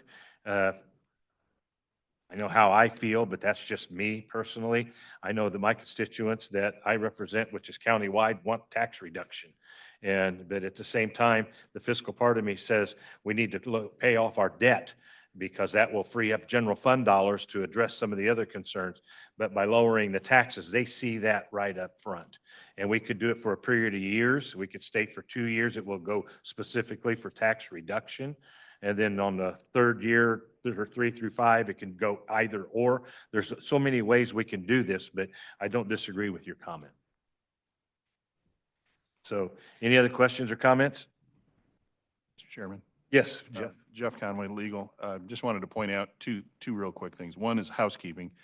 At one point, we put together kind of a painstaking version of the language, and that was submitted and included. It didn't make it into your packet. It was okay everywhere else. It was on the internet and on the web and every place, but so that's why you have kind of a substitute version there. And so the easiest way to keep track of that is the definition of new growth revenues is much longer. And so that's the correct one. The earlier version had a shorter version of that definition. So that's the one that you should be voting on tonight is where it's got the longer definition of new growth revenues, and there's a few other small changes. And then the other thing is, I was just talking with ACA Howes about this, that it is, you can't really bind future governing bodies with budget matters. So that's why it was framed in terms of it's a recommendation, and then that gets built into the budget discussions for each year for the next 10 years. And so you can take it or leave it or however you want to deal with it. But to lock a future body in is much more difficult and probably not advisable, but that's why it's framed as a recommendation. Any questions or comments? What's the committee's preference? Before I do that, I do want to go out to the community. Any other comments or questions from the commission? Seeing none, I'll ask the clerk if there are any comments received from the public. No comments received. I'll ask the clerk if there were any hands raised online who would wish to speak to this item. No hands are raised. And I'll ask if there's anyone present that would care to speak to this item. Please come forward. You'll have 3 minutes, your name and place of residence, please. Greg Kendall, Wyandotte Economic Development Council, resident of Kansas City, Kansas. You all normally see me twice in one evening, right? So I did want to weigh in on this because we have been supporting this idea for a very long time, largely behind the scenes, and we are super excited to say that we think this is a great way to show the complete correlation between the economic development and the reduction of property tax or in debt reduction. There are a couple of things that I wanted to ask about because we weren't really a part of this discussion. One is the definition of net new revenues does not include the pilot. As you all probably know, every project that we bring to this community generates net new revenue in the terms of utility sales taxes, some of them pretty significant. Even those who receive even a significant amount of tax abatement often bring in a significant amount of electric. And so there are other revenue streams besides just property taxes and your traditional sales taxes. So just so that future commissioners are clear, we think you probably will want to define that because I know that many of the projects we bring to you and will be bringing to you all generate a lot of utility sales tax dollars. The other piece of it is, just as a reminder, even when a project is receiving incentives, they are still generating net new revenues to this community. So if somebody is getting a 50% property tax abatement for 10 years, there is still a 50% of net new sales tax or property taxes that they're generating for the community. I don't want that to get lost because it comes across the way that we've kind of talked about it so far as if everybody gets 100% tax abatement for 10 years. And that is actually rarely the case. In fact, there's only a handful of cases that we've ever done 100% property tax abatement. And those are only tied to when we've had the company pay for infrastructure that we couldn't pay for. So I just want to make sure that that's out there because in my mind, if you get 25% of the net new revenues once the incentives have rolled off, technically, I know the way it's written, it's after the incentives have burned off, but technically you're already receiving net new revenues in the form of whatever is coming in. And so would you be open to 25% of all net new revenues that come in over whatever base year that the finance department or whomever is determined as sort of the base year? Because there are a lot of other revenues coming into the community. And we don't often talk about them around this table because that's not what we're incentivizing. But it is surprising, I think, that there are other revenue streams. And I just want to put that out there because at some point you get to the budget process and you start going, hey, we actually have a lot more money than we thought, but that wasn't how this resolution was presented. And I just thought I would throw it out there. Thank you. I'm totally supportive of this idea. However you decide to go forward, that if we can make that correlation is phenomenal. Thanks. Mr. Kendall. Shelley, you've got that information to be able to possibly calculate what new revenues might be in legal. You have, you heard the comments to be able to give us as a commission, and when it comes forward full body, to be able to have this discussion. Yes, what we've calculated actually already took into account the pilot payments. It's net new. So if they're paying a pilot and it gets converted to become taxes, we set that aside because it's not net new. We were already getting that. I think Mr. Kendall's point is well taken, that we haven't really done a very good job tracking from the very beginning what Commissioner Townsend was talking about, the very beginning, when a development goes in, that there's some immediate benefit that happens for the city and the county in terms of sometimes property tax, if it's a 50% abatement, sometimes it's sales tax, utility sales tax, and so forth. So we haven't done a really good job talking about that in a global way. And this is very much just focused on the end of the economic development incentive, but I do have as a project to undertake is to get that upfront look as well, kind of in the rearview mirror of, okay, here's all the things that we've been doing and what did we gain? Because we did gain funding along the way, but we haven't done a good job really capturing that. So this is very much focused at the conclusion.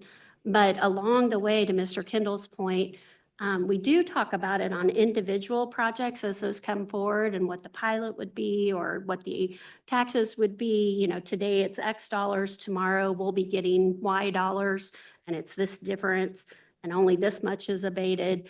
But we haven't really done that in more of what I would call a systematic way. And so we should be doing that, and we need to do that. It's just, frankly, it's an enormous amount of data to gather because we've done a lot of different tools and economic development incentives. So this addresses a component of it, but his point's well taken, that there's money along the way. And I think the point of this is really exactly what you all were talking about, is so it doesn't get lost in the mix of all the other revenues, that it's really called out separately. There was an economic development incentive. Now it's come to an end. So we're trying to make sure that we kind of elevate that information so that you make an informed decision of how to use that and benefit the community. I think the purpose of this resolution is Yeah. something. Yeah. And that's the important aspect. And we may find as we go on a year or two from now, there may be other things that we want to utilize and capture. So I do appreciate the discussion that we had. We do have someone else that would like to speak from the audience. Would you please state your name, point of residence, and you'll have 3 minutes. Turn. Hello, yeah, Nathan Barnes, 2706 North Hallock. I did want to mention something that the legal has just made about you can't hold future governing bodies. Can you restate that again? The basic law in Kansas is the cash basis law, which is year to year. So there's a general prohibition on locking things in for multi-year periods. So I was just saying that for this body to lock something in that would be revisited in 10 years or something like that is just kind of really isn't possible under state law. And I just wanted him to state that, but that is the problem. We have been wishy-washy about enforcing laws and regulations that that commissioners have voted on in the past. And we've changed gears. And what I've noticed in the first district, it happens more often, where we vote on one thing and then a year later, the policy has changed. Or when there's a political change, we forget about it. And so until we address that, we're going to continue to spin our wheels. I think that's the biggest reason I've talked to developers to come in and want to do business in our community. And we are so inconsistent in our policies as a governing body. And I think we take that a little too far. So we need to address that in some kind of way, form, or fashion to say, when we say that there's a pilot in place, let it stay in place and don't change it. But I'm here because of that inconsistency in changings being made that affect my living area, my district in particular. And so just a hint to you, we need to address that in some kind of way. We make promises yesterday, and that promise is no good tomorrow. Thank you. Any other questions or comments? Let the record show no one step forward. And now entertain a motion on how to deal with this resolution, advance it, pass it. Waiting on the committee for a motion. Commissioner Townsend. Commissioner Townsend, District 1, I would move the resolution as submitted from this body to the full board for further discussion. And in a way that it's not on consent. I guess if it's on consent, it could be pulled off, but in a way that it would be for discussion. And maybe legal can help me with this. We can advance it with no recommendation. We can advance it with a dissenting vote, which would take it off the consent calendar. And if we did pass it with consent, we could always pull it off. I think those are the three ways that we can advance this, or we just not advance it, vote it down. But if it's your wish to advance it forward for discussion with the full commission, I would say that the two options that I, as your chair, would guide us to believe is that we pass it with dissenting vote, it will keep it off the consent calendar, or we pass it with no recommendation to the full commission. Okay, I would amend my motion then to pass it with no recommendation, just so it moves on to the full commission with the opportunity for further discussion. Is there a second? Stites second. Okay. We have a motion and a second to pass this resolution forward to the full commission with no recommendation. We just ran into that this last meeting, and I want to ensure that we're giving this piece of policy fair and just due. So if that's the motion, I just want to advise us that without a recommendation, that means that we don't have much thought into the process either, or we're asking our other commissioners to weigh in. And I think that's clear if someone looks at this or sees the record of what we're talking about, that we want the other commissioners to engage. I think there's been quite a few comments tonight how favorable this is, and as you said, it's a good starting step for us to each year, at least for these next 10, look at what has come from developments that have passed onto the tax rolls at full assessment, so. Okay. I want to get some advice from legal just to make sure that the action I'm taking and or suggesting is action that can be taken.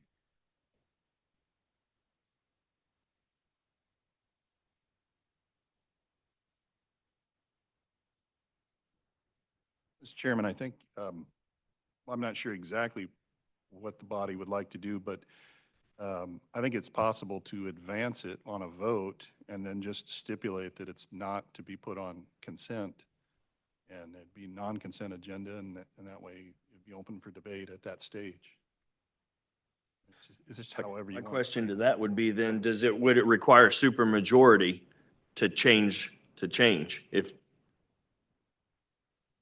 To change the language or? No. So we're not voting on it?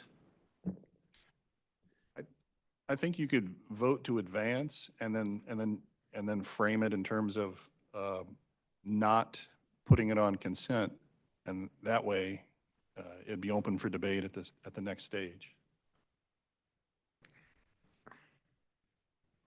And Mr. Chairman, I think at that point, when it goes to full commission, you could make a statement as a prefatory thing at that time about what the mind of the body was at this point. You could just say, this is what they wanted to do, was they advanced it out of committee and by vote and wanted it to be put on non-consent. Continue discussion. Right. Commissioners, if you elect not to put it on consent agenda, it will go to the regular standing committee agenda, which is where items that are not unanimously approved go to on our agenda, and then it's just a regular vote.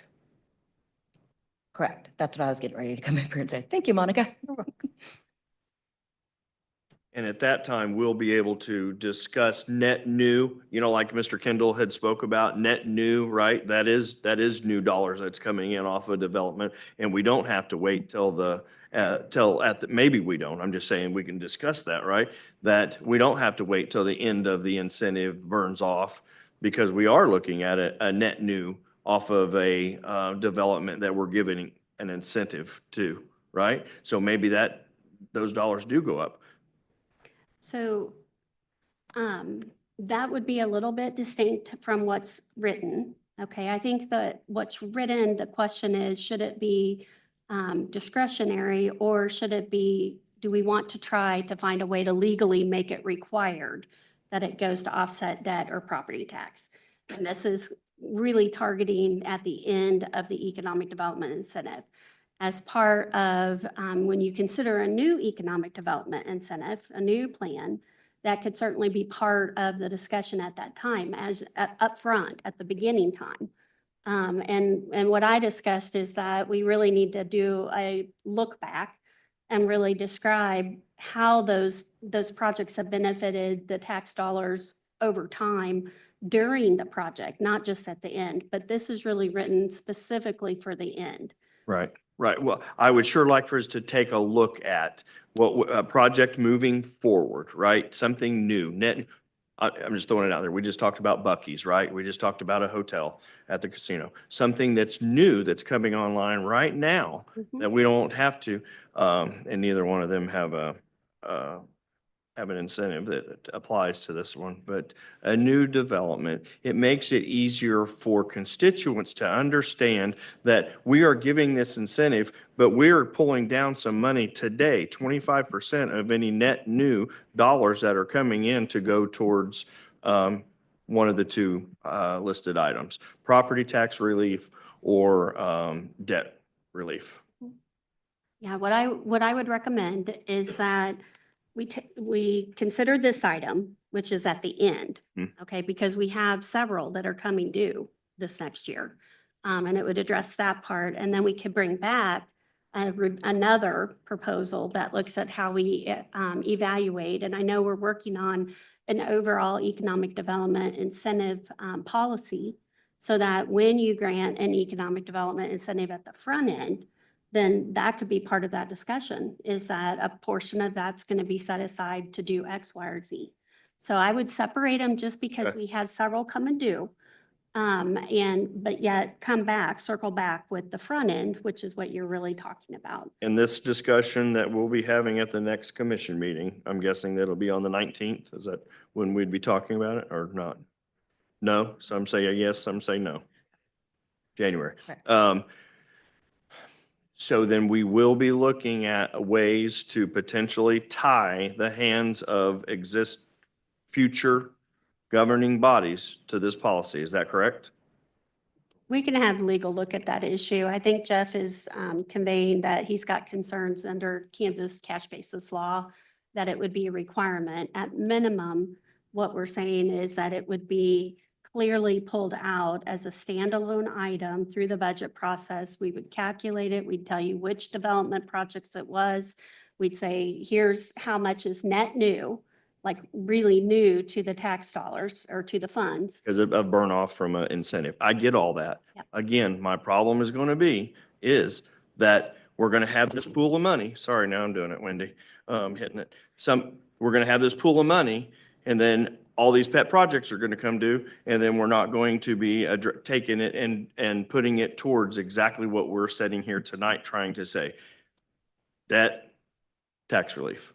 So I don't know how if there's a way, I'm sure that legal will probably look at it between now and then and say that there is. I'll do a little research on my end just to see.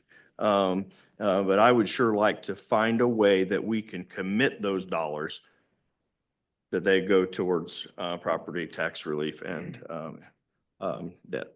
Thanks. I might say that we can make this budget year specific for budget year 26. We're not tying future missions. We're taking budget action, make it for 2026 specifically, the 25%, and then the new commission would then have a chance to weigh in on it.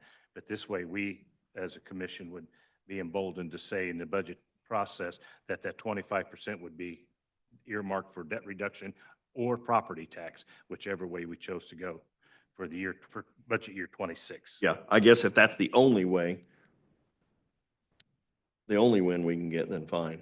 But I would sure like to be able to tie it to multiple years. Thanks. That would get us started and get it going. That would be. We do have a motion and a second. I do want to remind everyone, Commissioner Lopez. I was just wanting to add that to, maybe we can just put it in language where this is strictly for mill levy reduction. We can put it towards that. So I want to make sure as your chair that I understand what moving forward. Commissioner Townsend, you made a motion and your motion was to accept this without a recommendation and advance it without a recommendation. And there was a second. Through discussion, I'm hearing that we advance this with a mandatory timeline and then future discussion occur once this is presented to the full commission. I heard that during the discussion. I just want to be able to explain it when we're standing in front of the full body that we're here today because we chose to take no action. But yet during the discussion, I believe I heard that we should do something now with with the information in front of us, the 25%, even if it's only for budget year 26, and then consider the inclusion of Mr. Kendall's comments moving forward after that to identify new resources. Townsend, District 1. I would stand by the motion to get this as written forward. And then these are the types of things that we can engage in discussion with the benefit of add-ons from other commissioners. I'm not saying they're wrong. There's some good ideas, but for simplicity's sake, we have nothing now. So I would stand by my motion to move this forward to the full body for full discussion. They can weigh in, and these proposals specifically can be addressed again. Okay. Commissioner Burns and then Mr. Wakes. Yes, and at that meeting in January, could we get it done before midnight or later? I'd appreciate that. Mr. Wakes? My question, if this is a matter that has to be discussed every budget year as proposed, why would it need to be discussed before? Why would we need a discussion before it is discussed a second time when you're discussing the budget? That's my concern.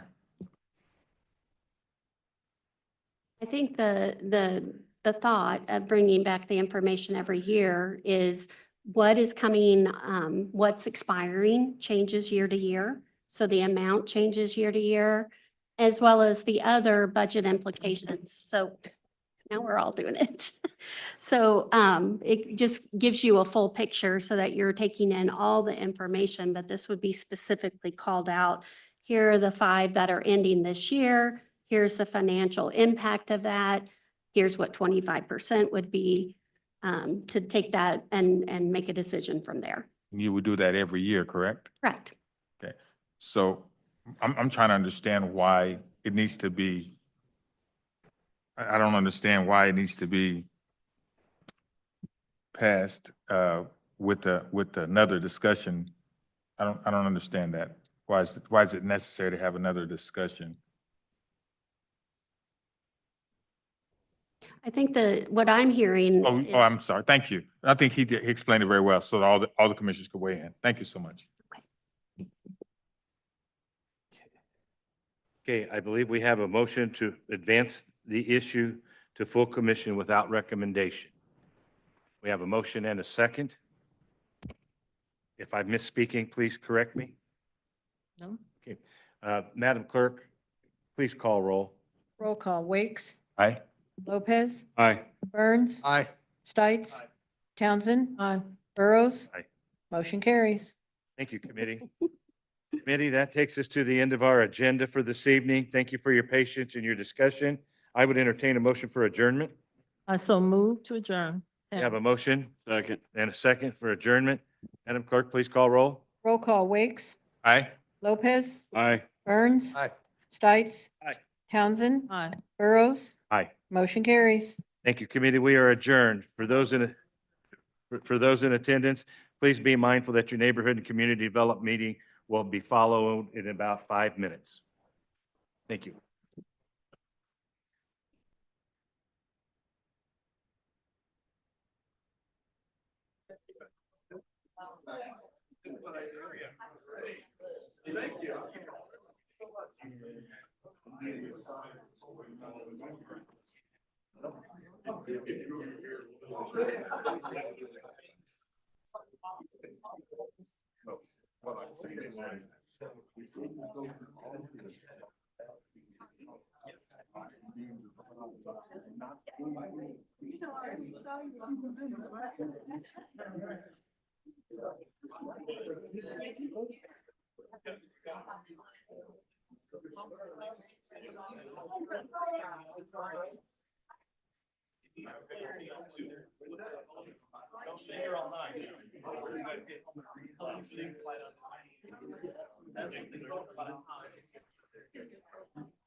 Thank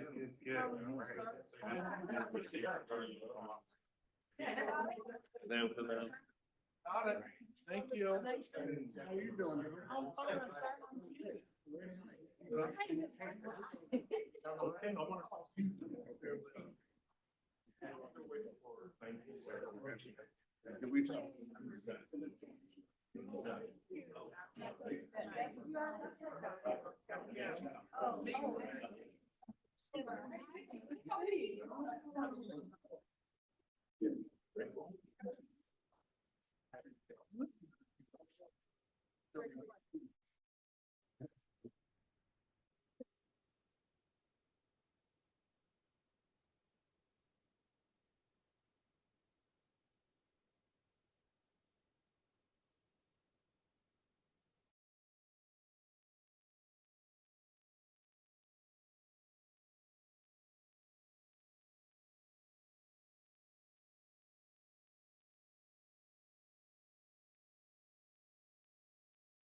All right, everyone, we are about to get started. And so I know some folks are still visiting. If you all can gradually make it towards the back, very much appreciated.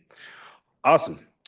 Okay, thank you all so much for your patience. I know many of you have been waiting for this committee meeting, so we really appreciate it and hope it is not a long night.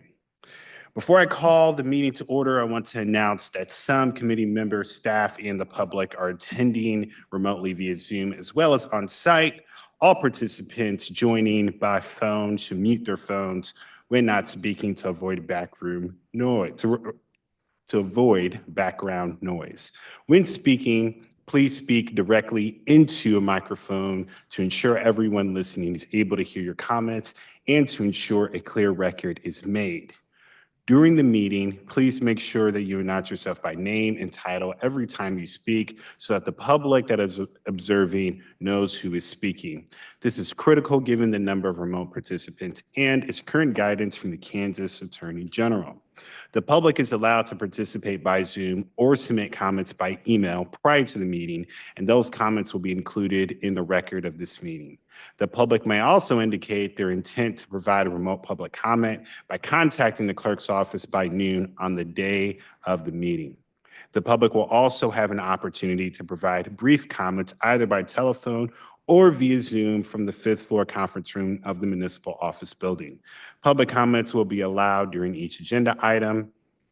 Comments should be limited to the item at hand and per the commission rules of procedure, and should not include any rude or derogatory remarks, reflections as to integrity, abusive comments, and statements as to motives and personalities. My name is Commissioner Davis. I think I forgot to say that.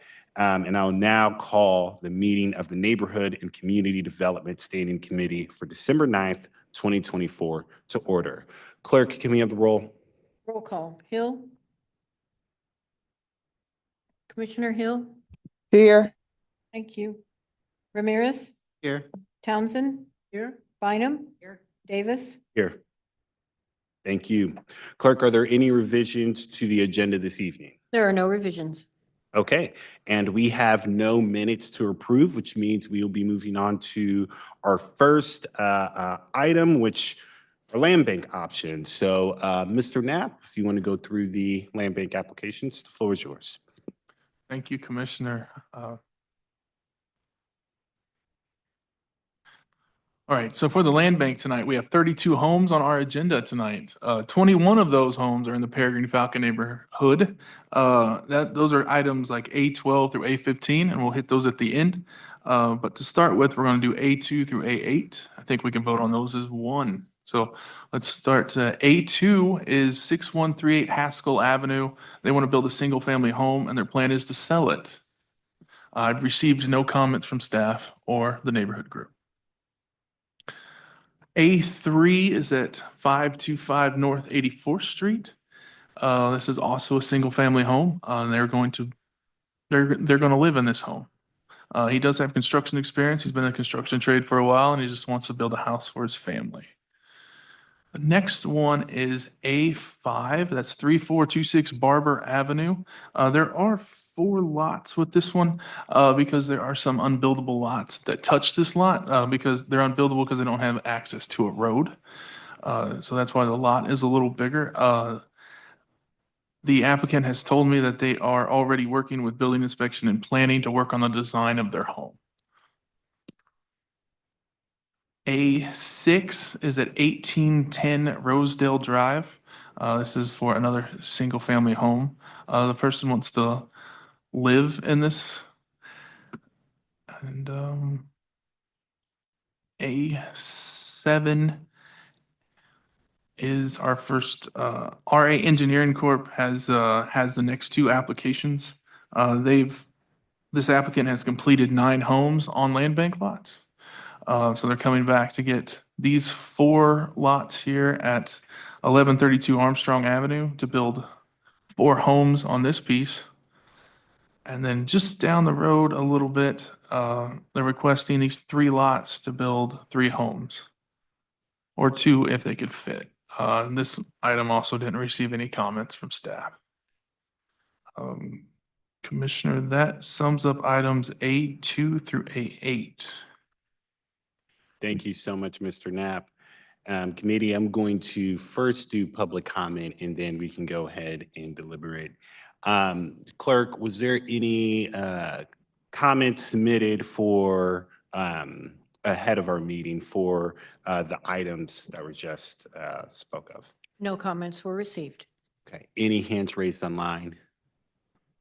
No hands are raised. Okay, for those of you that are here in person, would anyone like to speak to any of the applications that Mr. Knapp just reviewed? Okay, let the record show no one has approached the podium. I'll go ahead and close the public comment portion. Committee, any questions or is there a desire to take action? Yes. Go. Is there? All right. Not all at once. Move to approve as submitted. A2 through A8. Is there a second? Question, Yes. A2, Yes. A8? Okay, what happened to one? I'm wrong, or we're not talking about one? Yeah. Mr. Knapp. Commissioner, I start this process really early and I assigned a number to A1, but for some reason the applicant removed it or they didn't answer my question, so I removed them from the meeting. And to stop confusion from changing everybody's number because the first person changed, I just leave their number the exact same the whole time. So that's been withdrawn. That's not before us tonight. Yes, A1 is gone.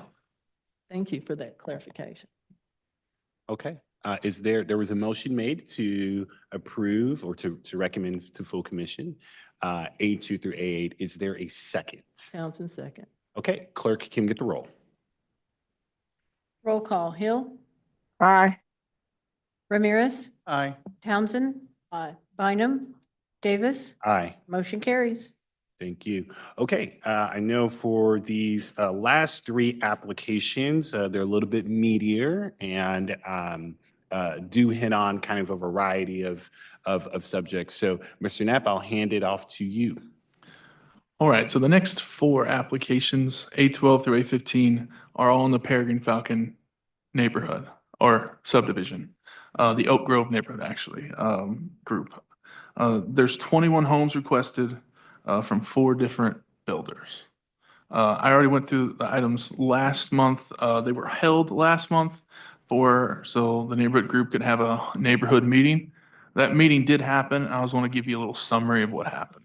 The neighborhood meeting happened on Monday, November 25th. All four contractors that are here on this applications today were in attendance. There was a resident in the Peregrine Falcon subdivision that had some concerns. One was they were upset about the free lots because he had to pay for his. The subdivision hasn't had a new construction since 2008. They have 5 homes that are standing in there. This year, the land bank completed the first option for the first new home built in this subdivision in 19 years. And I believe this was due to our land bank program making it easier to build. The other concern was there's no option for the NRA in the Peregrine Falcon subdivision. That's because Peregrine Falcon is a TIF district from 2005. And the TIF district uses any increase in the tax base to pay off the bonds. So the NRA basically does the same thing. So that's two people asking for the same money. That's why the NRA cannot work in the Peregrine Falcon subdivision. There's also concern about the boundaries of Peregrine Falcon. Peregrine Falcon was initially from Quindaro Boulevard north to Boswell, and then from 7th Street east to around 5th Street. The line's a little jagged there. But the original Peregrine Falcon development plan, only one phase was platted, and that's the one we are looking at today. Why, a question was asked, why contractors choose this area? They said it was an opportune area, option to offer home ownership and fix blight in the area was a comment. The question is rental versus ownership. All four applicants want to sell them. They do not want to rent them. The request from the neighborhood group was that the contractors change their plans just a little bit and say at least 1,540 square feet for their build, a 2-car garage. They wanted homes priced over 315,000. This is a little interesting comment because one builder told them, I'm going to build for 250, and they said that's too cheap for this area. We need more money in this area. So that's where that 315 number came from, and they want to make sure they get the soil checked for the brownfields. I do have to mention that there is on one application, A15, the last one, there is this area right here on the corner. You can see this sidewalk that snakes up through here, and there is a Dunbar School marker there. This was a project for the CNIP sales tech project from 2013 to put that marker there. I did not realize that this was there until like last Wednesday. So Commissioner, that pretty much, that sums up the Peregrine Falcon items. Do you want me to go through each one again separately? Not necessarily. I know this is pretty dense, so let's have some preliminary discussion, and then I want to jump to public comment. So if you all have kind of some brief questions, just to get a better understanding, I already have one, but I want to ask it now. Commissioner Townsend. Yes, Townsend District 1. Mr. Knapp, you just went over what items 14 and 15 or 13, 14, and 15? A12, A13, A14, and A15. Okay. Mr. Kenneth Washington is shown as the potential builder. Okay.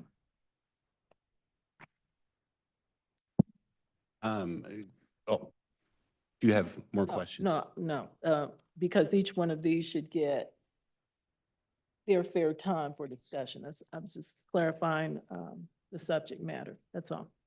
Okay. So starting with A12, which would be the first one, let's just kind of start there. That way we can kind of methodically see. I'm hitting the microphone too. I don't know what is going on today. That way we can methodically go through this. Okay. So I had a question, but it's actually not about A12. If there are no other questions, let's go ahead and jump to public comment. Clerk, for A12, were there any comments received for this item? No comments received. Okay, any hands raised online for this item? No hands are raised. Okay, for the folks that are in the gallery, would anybody like to speak to this specific application, A12?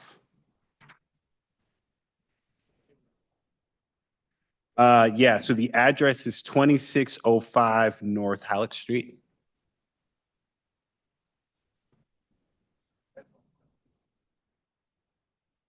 Yeah, it should be on the screen. We might need to zoom in. Okay.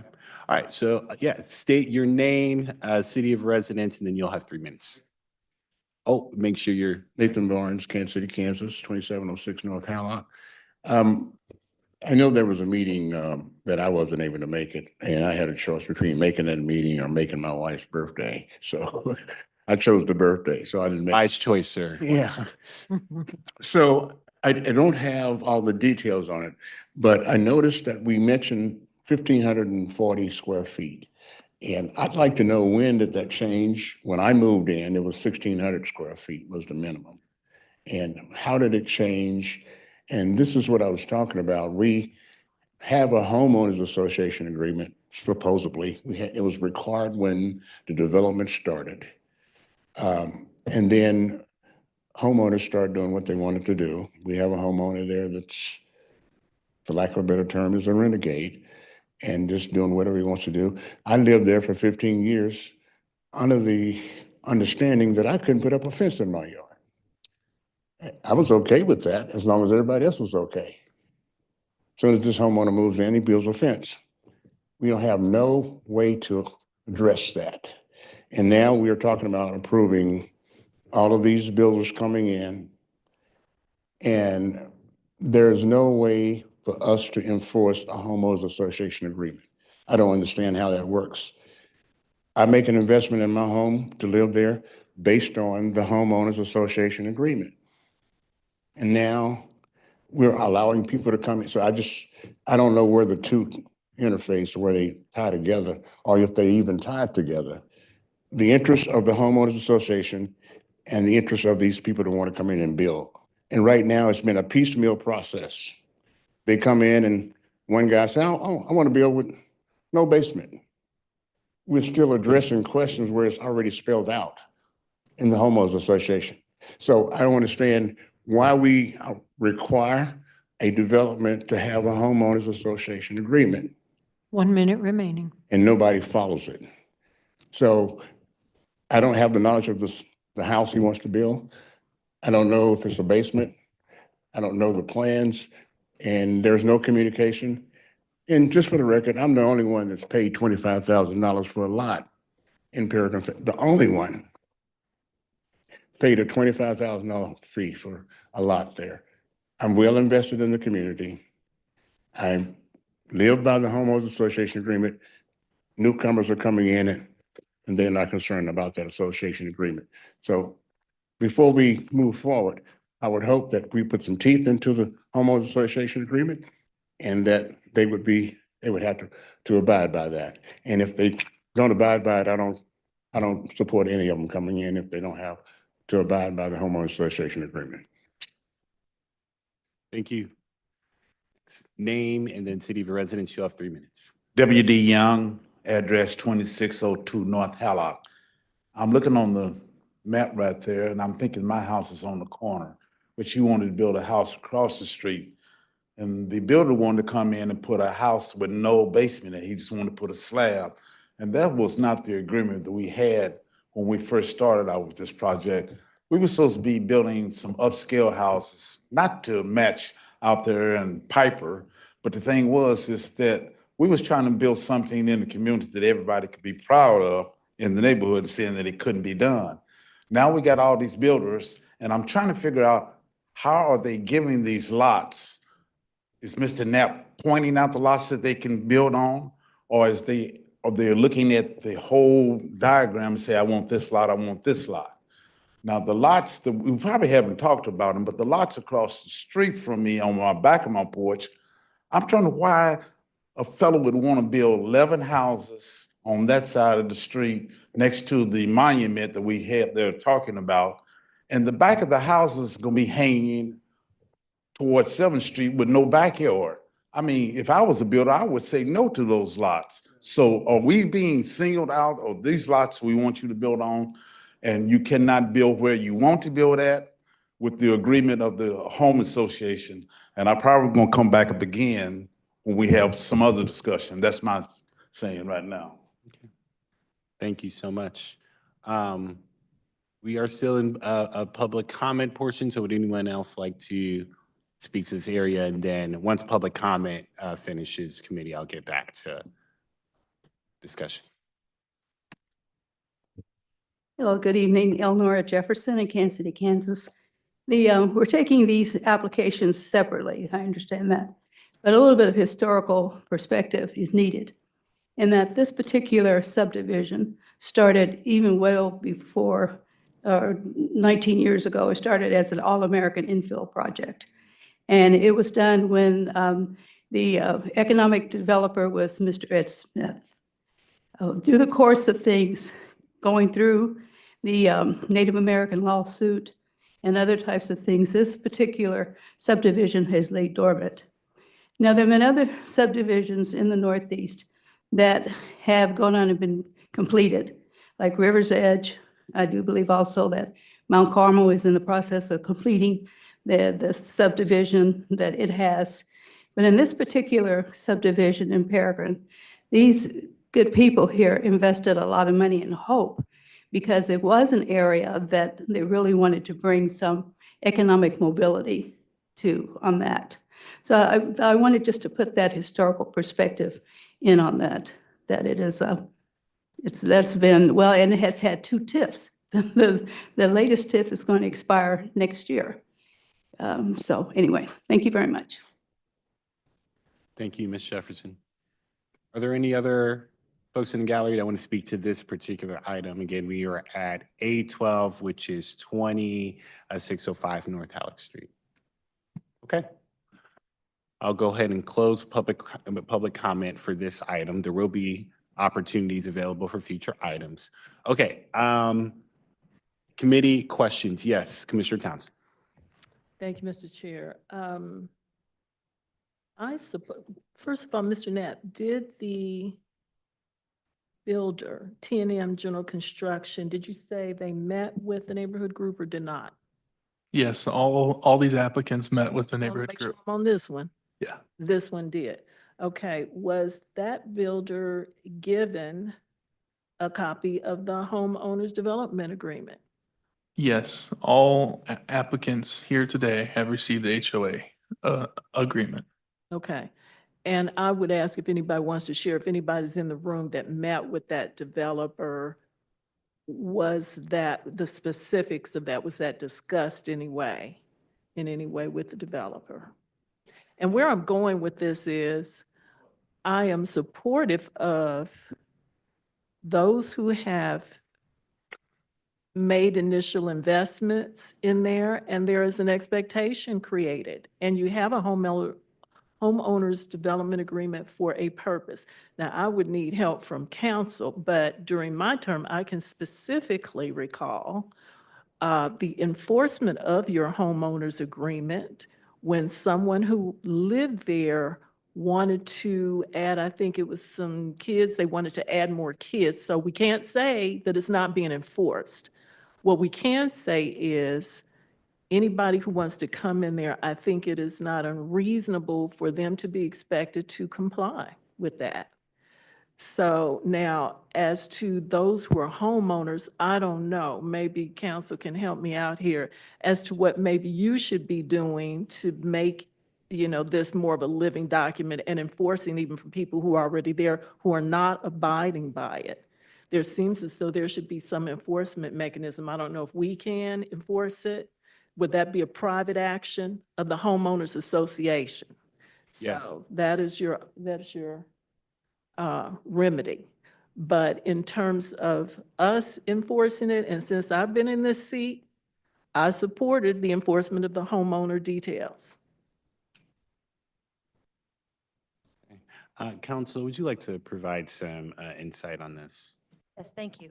HOA declaration, which I have a copy of the one for Peregrine Falcon, and I'm very familiar with other HOA declarations, but those are private agreements between the different homeowners in the different subdivisions or the different developments. So there is not a current development agreement right now for that Peregrine Falcon. There is an HOA declaration. There is an HOA agreement. So it's two different things. So there's no development agreement right now because we don't have an active developer in the area. It's individuals, developers that come in, but we do have the HOA. So there is an HOA declaration. That is a private agreement between the HOA and anybody that buys a piece of land within that subdivision or within that area of land. So enforcement is going to fall solely on the HOA to enforce any of the restrictions that are within that declaration. Mhm. Thank you for that clarification. And if I messed up any of the alphabet, forgive me, but that's what I'm talking about. The homeowner association agreement, that is for the homeowners to enforce unless, as it did become an issue with a zoning matter. And again, I supported what was in the homeowners agreement because there was a frantic search for it. And I couldn't believe that there wasn't one. It took some digging to turn up, but it did come up. So one of the ways that the UG has some input is the sessions that you're attending right now. We want development in these areas, but I am supportive of those who have been there, and there are certain expectations that you bought that land and property under.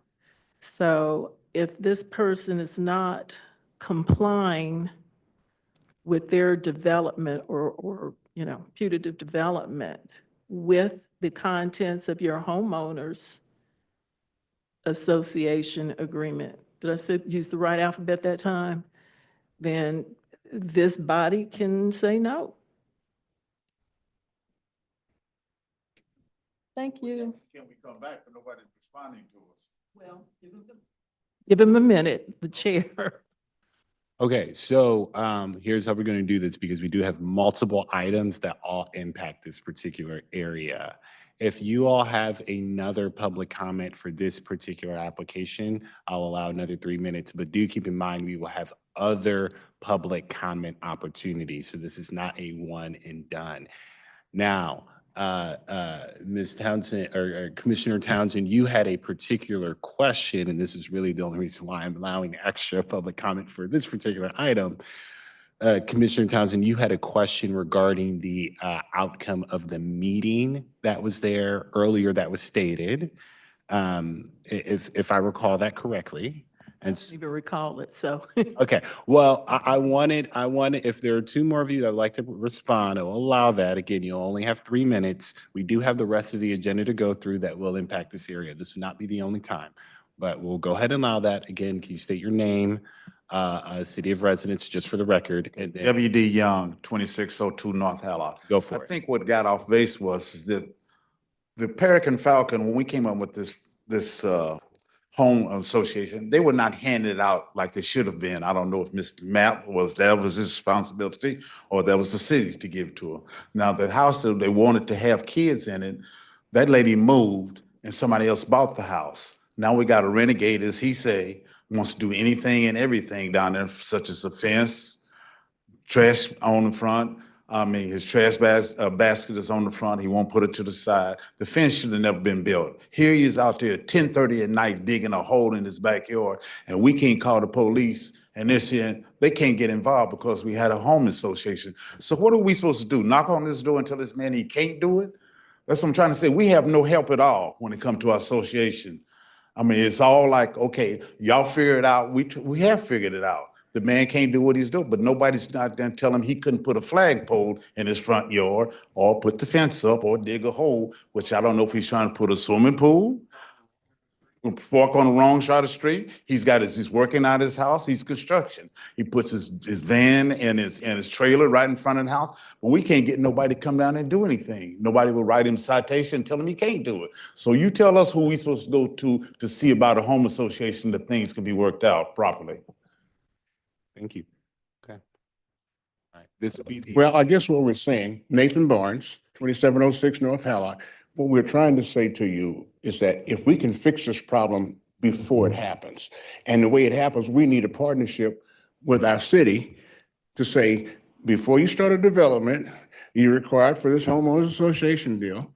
We did that. And then you leave us hanging out to dry. When you say to a guy that walks in and says, I want to buy this lot, he has no idea about a homeowner association. And he says, I'm okay with the city. I don't have to do anything that you guys say. And I'm going to build what I want to build. If we had some help from the city, there should be a partnership agreement. And we started that with a developers agreement. But part of that partnership agreement should be that they have to apply for the homeowner association. They have to agree to that.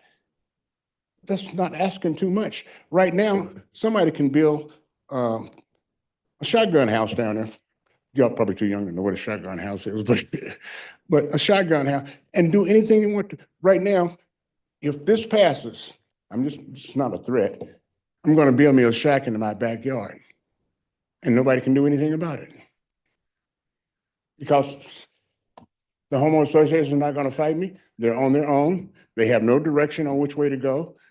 And so I can build anything I want to in Peregrine Falcon. I can put up a rickety fence and nobody cares. In fact, this fence in particular that we disagree with is painted on one side and not painted on the other side. Okay, thank you. I'm gonna go ahead and close the round 2 public comment portion for this because we do have to get going here. Council, and then Commissioner Bynum. So what I'm gathering here is there are concerns that I live in the HOA, so I deal with this problem myself, that the neighbors, right, existing and, prospect, right, future neighbors that coming in may not abide by the tenets of the HOA.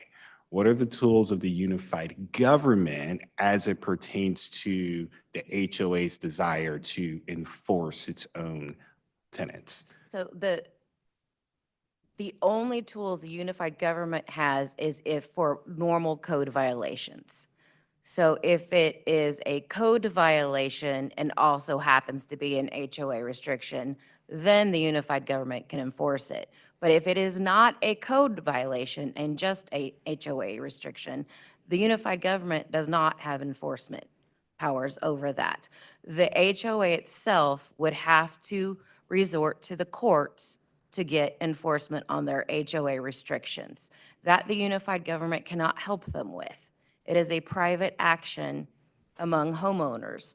So the HOA would either have to seek legal advice on its own to ask how it can enforce its own restrictions, because they would have to take these individual homeowners that are not abiding by the restrictions to court. That is not something that the unified government can do for them.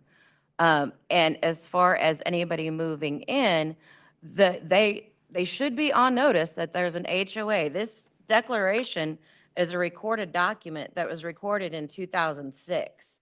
So anybody buying land within that subdivision should be on notice that there is an HOA and there are restrictions on that, on any of the property that are in that subdivision, because they did do the right thing by recording their declaration with all the restrictions laid out. So even anybody that buys land bank property is on notice that there are restrictions as to what you can and cannot build on these properties within the Peregrine Falcon subdivision. So as far as that's concerned, anybody that buys property should be on notice.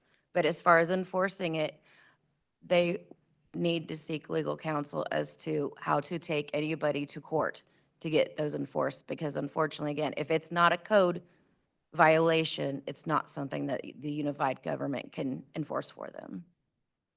Thank you. And again, personal experience. So we've dealt with something very, very similar.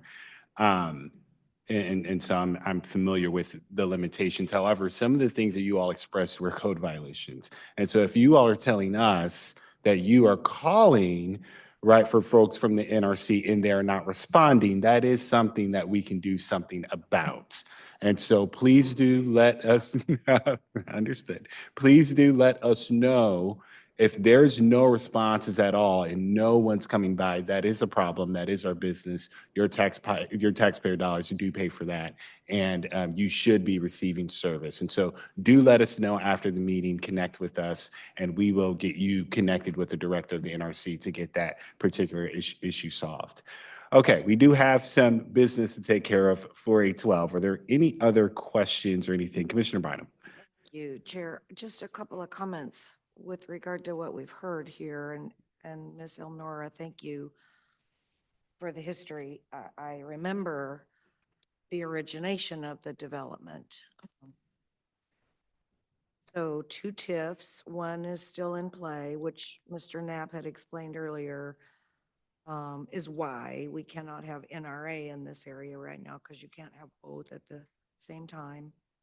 I don't know what the expiration of the TIF does for the future availability of neighborhood revitalization, but we should explore that because that act also looms on the horizon, expiring, as you know. I think you and I've talked about that. I feel like Lavert Murray a year or so ago gave me a copy of the original HOA for Peregrine Falcon. I don't know that I could find it now, so I don't know what's necessarily in it, but I have some familiarity with other planned neighborhoods that have an HOA. I'm familiar with one such that one of the remedies for violation of the HOA is that HOA can actually take the house. So some of these penalties in some of these HOA agreements are quite severe. My sister lived in a 55+ community that was homeowners, and 55+ meant 55+, and not 50, and not 45, and not 25, et cetera. And if you wanted someone under the age of 55 to live there with you, you went to the HOA for special permission for a very short duration, and they either gave it to you or they didn't. And if you were in violation of their agreement, one of the remedies available to the homeowners association was that they could take your home. So to Ms. Green's point, you need a lawyer to look at your HOA thoroughly to find out what your remedies are with regard to the HOA that exists and that was created when Peregrine Falcon was originally developed. And I don't know how to stress that any more strongly than that. But what I do know is that within other HOAs, some of the penalties are quite severe. What I am wondering for these going forward is there any legal remedy that we might help with? For example, when we're dealing with a land bank property that's in a TIF or in a planned area or in an area where there's an existing HOA, can we, as unified government, take a further step and say, Mr. Smith, sign here that you recognize that you are acquiring a property inside the boundaries where there is an HOA, and that you have a copy of that agreement and that you will abide by that agreement. If we can do that, then my question to legal again is, does that give you any more legal protection than you already have? So that would be a question and a suggestion for, is that a help moving forward? Because it impacts all the rest of these Peregrine Falcon applications. Wendy Green with UG Legal Department. So for one, we did add language in the policy that we tell all applicants that they must do their due diligence and know that they would need to abide by all HOA declarations that may be pertaining to their property. But two, it would not be beneficial to have an agreement that they sign between us and them agreeing that they would. We would have no enforcement after we would give them, like in the option agreement, we deed the property over to them after they've gotten all their permits. And we don't put restrictions in the deed after we deed it over. And that's not our agreement to enforce. So it would be very, very legally complicated to have an agreement between us and this third party to develop a property that they would abide by agreement that we are not a party to. And a different scenario, would it be helpful in any way for us to have in our file the fact that they've signed something with the HOA? So the HOA needs a president, you need a board and you need to meet. And then you might have a document between that property purchaser and the HOA that says, I'm aware that I'm acquiring a parcel inside the boundaries of your HOA, and I'm going to abide by your rules. And then that's something that we keep in our file for the record of this land bank parcel transaction. Just another way to look at it, where we're not really in it, but we've got some acknowledgement from both parties. I mean, this is a serious concern. What you bring is a serious concern. We don't really have unified government remedies for you because it's a private matter. But, I'm looking for a way that we're all acknowledging the HOA board, the property purchaser, and the unified government, that we're all acknowledging this is an extra step. It's a special situation. It's not just any parcel anywhere. It's in the boundaries of an HOA that has set up guidelines for what you want in your community. That's why it was set up that way in the first place. I get where you were going 19 years ago, and I get why you still want to be going there today. So just some thoughts. Thank you, Commissioner. Okay, so we do have A12 and 3 other applications that we will need to get through. Are there any other questions or discussion points? I have some thoughts on where we can go, given just the amount of hesitation that we're showing on this one. I can't imagine A13 or A14 would be any better. Any other thoughts for discussion? Yes, Commissioner Townsend. Townsend District 1, I just wanted to make sure again factually that Well, I think we've already talked about that. That T&M General Construction was given a copy of the HOA, and the home that this company intends to build in some way or another is not consistent with the terms of the HOA. Is that what you heard as well? Is that correct? Okay, all right. So I can appreciate Commissioner Bynum's comments. Council has made it very clear that the HOA is a private matter. So you will need counsel, and this is council talking to you. However, here is the backup. We are about to vote on this.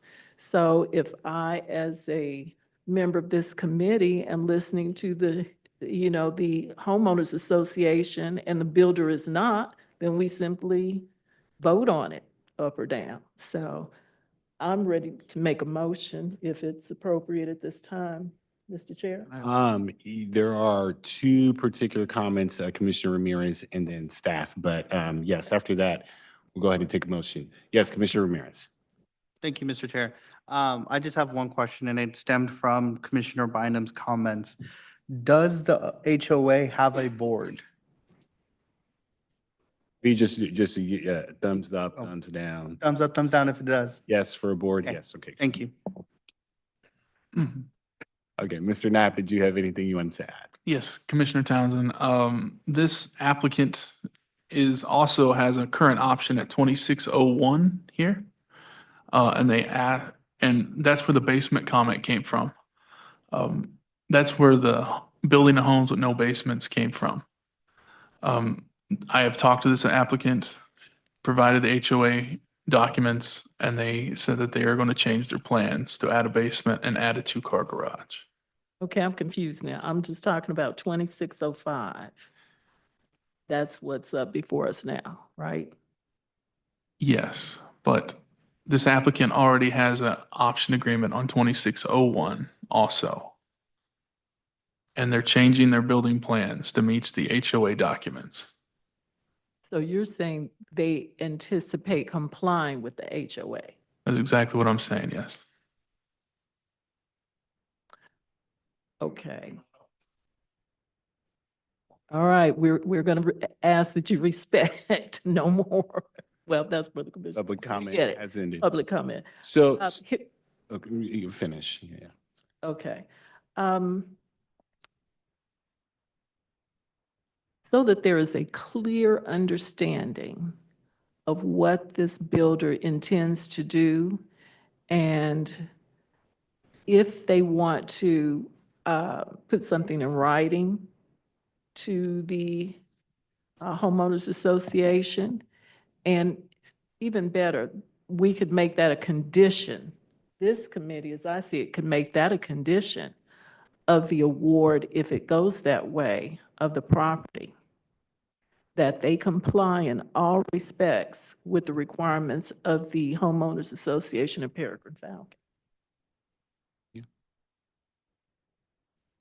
Was that Could, all for you? kind of a statement question. Could we do that, council? Really, no. Okay. Because again, it's a private document among different landowners. So you could ask them if that is their intent, and if they say yes, that's fine. But if you're going to begin conditioning the awarding of property on specific entities complying with private agreements, that becomes a little worrisome. So, I mean, again, the HOA has enforcement mechanisms, and it is absolutely their right to enforce every declaration that is in that recorded document. It is. And anybody who gets any piece of property in this needs to know that that HOA can enforce any of those restrictions at any time. Okay. But I worry about having a binding agreement with anybody we award land to based upon a third-party document. And what I was thinking is, I know in the past we have made certain conditions. I don't think any of them like this, but we have awarded property with certain conditions that you will do this or you will do that. So, what I would recommend is that this be held over one more time for the express purpose of this builder meeting with the HOA. And you discuss, make it clear, is he going to abide by the already existing HOA or not? And then you come back and tell us what the outcome of that is, and we can vote on it. Now, if you, tell me if I'm correct, they can engage in whatever paperwork they want, they being the homeowners association and that builder. So if you want to engage in, you know, a declaration from him, then you have something you can go to court with if he or she does not comply, but we can't do it. So one last time, we do want to see, I know you would be good neighbors, we do want to see development, but I'm with you. They should comply. Anybody coming in should comply with the expectations that have already been put in writing and under which you've been living. You have been holding down that corner beautifully for a while. And it would be great to have neighbors, but you want good neighbors and neighbors who are going to abide by that.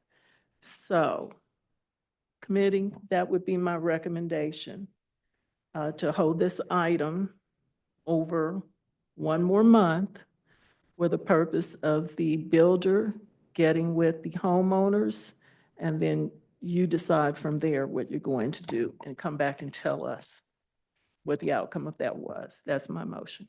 Okay. There's been a motion.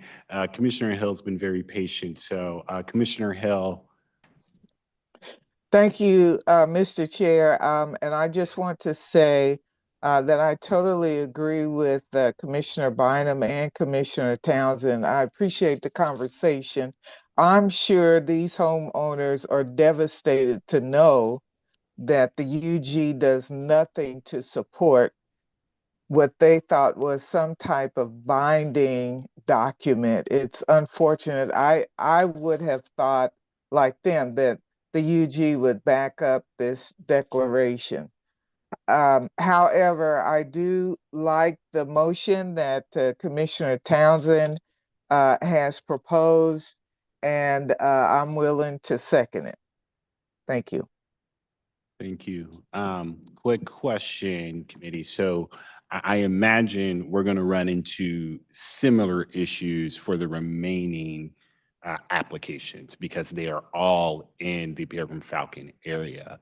And so it might behoove us and save a lot of time, Commissioner Townsend, if you would indulge me here to amend your motion and just hold all of the applications that impact Peregrine Falcon, which would be A12 through A15.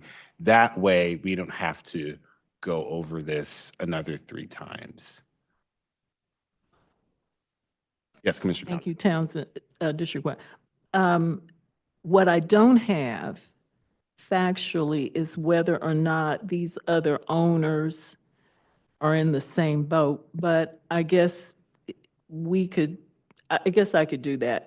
I hesitated because we're talking about specific factual situation.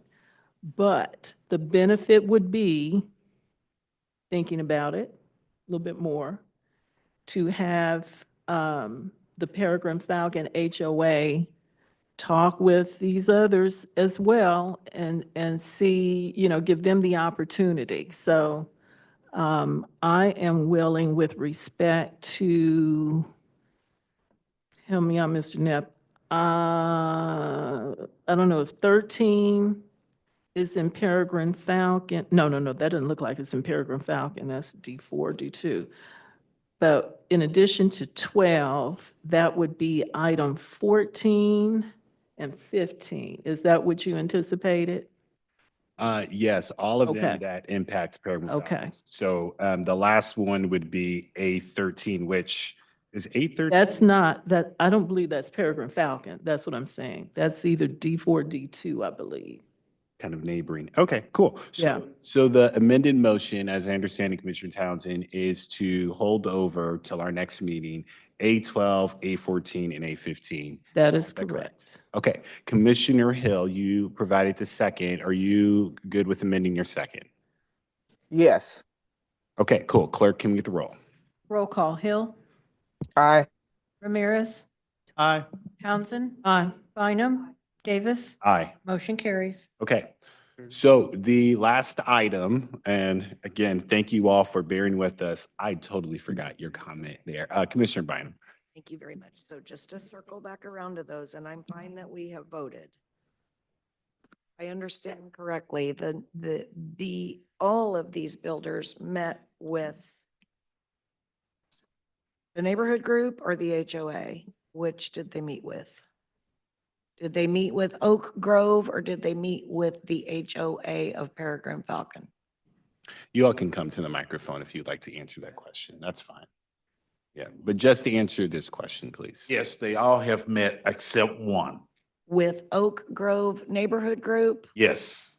and not, No, Oak Grove and Peregrine Falcon, we were at the meeting. I represented thank you. Peregrine Falcon. Thank you very much. So I'm gonna circle back and say to legal and you, if we are gonna meet again and we're gonna, and you are going to meet again with the express purpose of clarifying, getting a commitment from these builders that they intend to respect the declarations of the homeowners association deed restrictions, then how can we codify that into our record? And part of the reason I'm asking is because when we do planning and zoning items and we have a required neighborhood meeting, everybody that's there signs in and that's part of the record. So is there a way to bring that into play when we come back in a month to do this one more time? Legal, counsel, can you provide some insight here? Sure, either the actual applicants can make sure that they are available to make comments at our next meeting, Okay. as well as the Peregrine Falcon HOA. We could just make sure to tell both parties to be here. And thank you, because what I'm looking for is some level of comfort on the part of this committee that we have a commitment, as well as the Peregrine Falcon has a commitment, that the HOA will be respected. And beyond that, again, to your advice to us, I don't know what we can do. There's a question I would like to ask. Sir, public comment is not open right now. It's just for Well, that particular she question. was asking me about it. Yeah, we will open up public comment for this particular portion. It was just for that particular question. Yeah. Okay, so anything else regarding Commissioner Bynum? Did you have any other questions or comments? General question. Okay. We have 1 year left on a TIF for this area. Where is that TIF money? I'll wait for our CFO to be available. We have 1 year left on this TIF.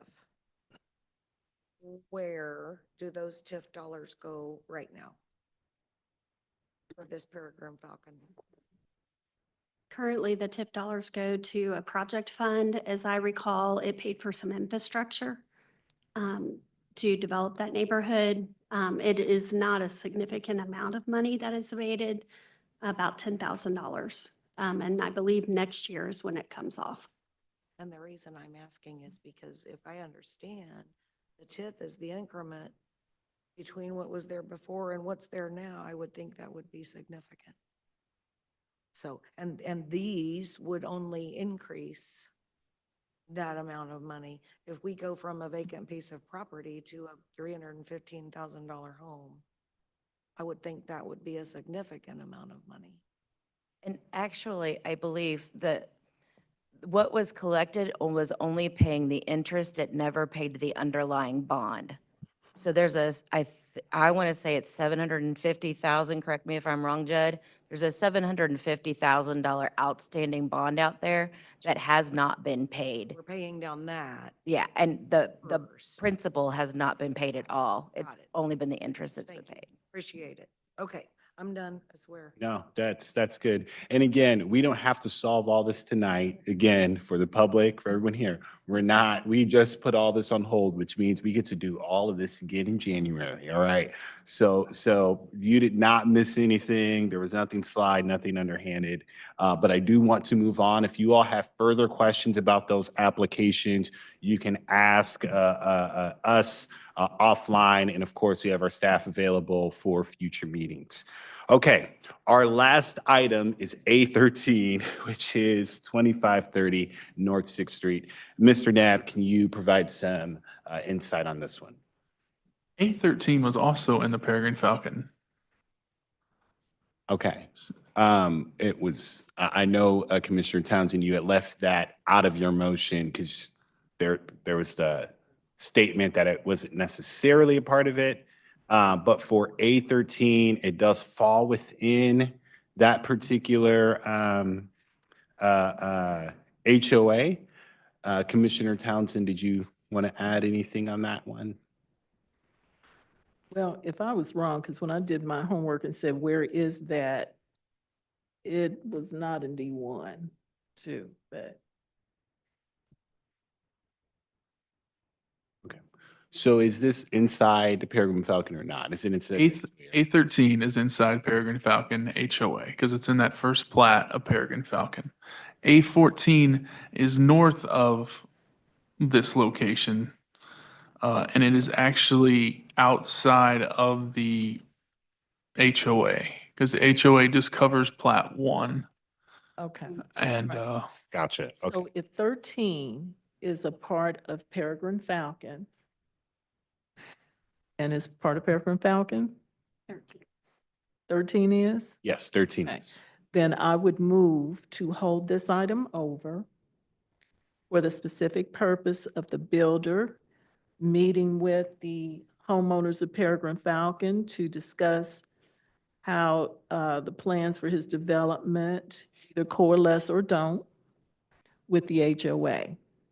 And you can report back to this committee and we will take it up next month. So that would be the same treatment as what we just voted on for the other 3 items. That would be my motion. Okay.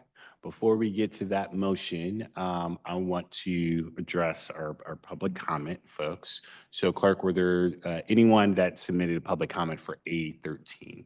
No comments received. Any hands raised? No hands raised online. Okay, for A13, this is the last application. The rest of them have been held over for Peregrine Falcon. And Commissioner Townsend has made a motion. I'll go ahead and second that motion to hold this item over.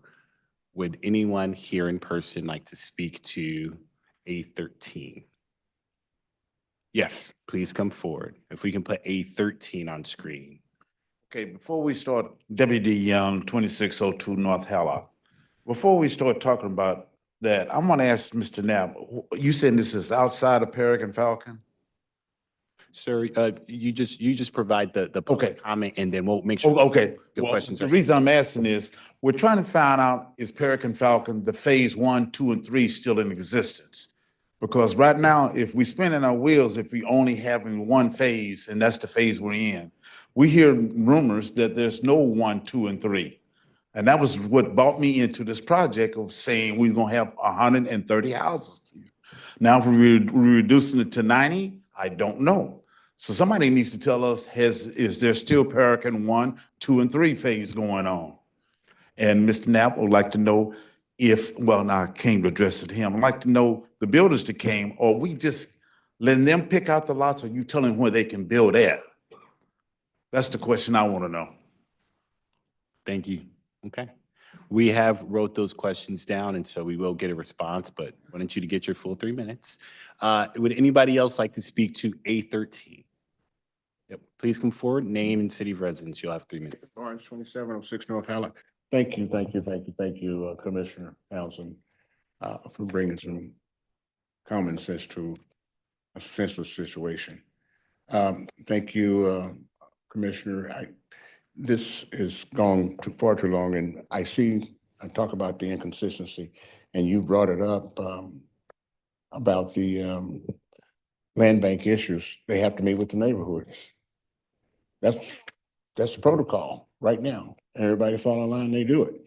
Why, when it comes to projects on the north end, stuff start getting into a gray area? You don't have to answer that, I already know. But I just want you to know that this happens over and over and over again in my community, where the same rules don't apply down here and there are loopholes where people can do it. So right now, somebody can come and, the land bank policy says, I try to buy a lot right next door to my house. And they told me you have to build something on it, but the something was not identified. I could build a shed. Does that qualify? Nobody answers those questions. And so all we're trying to do is bring some uniformity to the process. We're trying to bring some style, some elegance back to the first district. And we know that if we are to thrive, we have to have mixed income. That means we have to have people with disposable income. And these houses represent those individuals with that disposable income. And we don't want that to change. And people are right now coming in, want to change that process. And we hope that we can avoid that from happening. Thank you so much. Thank you, Commissioner. Thank you. Okay, I'm gonna go ahead. There it goes again. I'm gonna go ahead and close public comment. Before I know there's some comments and stuff in council. I guess you're answering some of these questions. So there are two questions that came out of public comment. One was if there are phases, right, of the Peregrine Falcon development, if those phases still exist. The other question was kind of a general question, which is how developers are guided in their selection of land bank parcels to apply for. Council, we'll go ahead and hand it over to you to provide some insight. Okay, so I can answer the, what land pertains to the HOA question. When the HOA declaration was recorded back in 2006, it defined what phases it pertained to.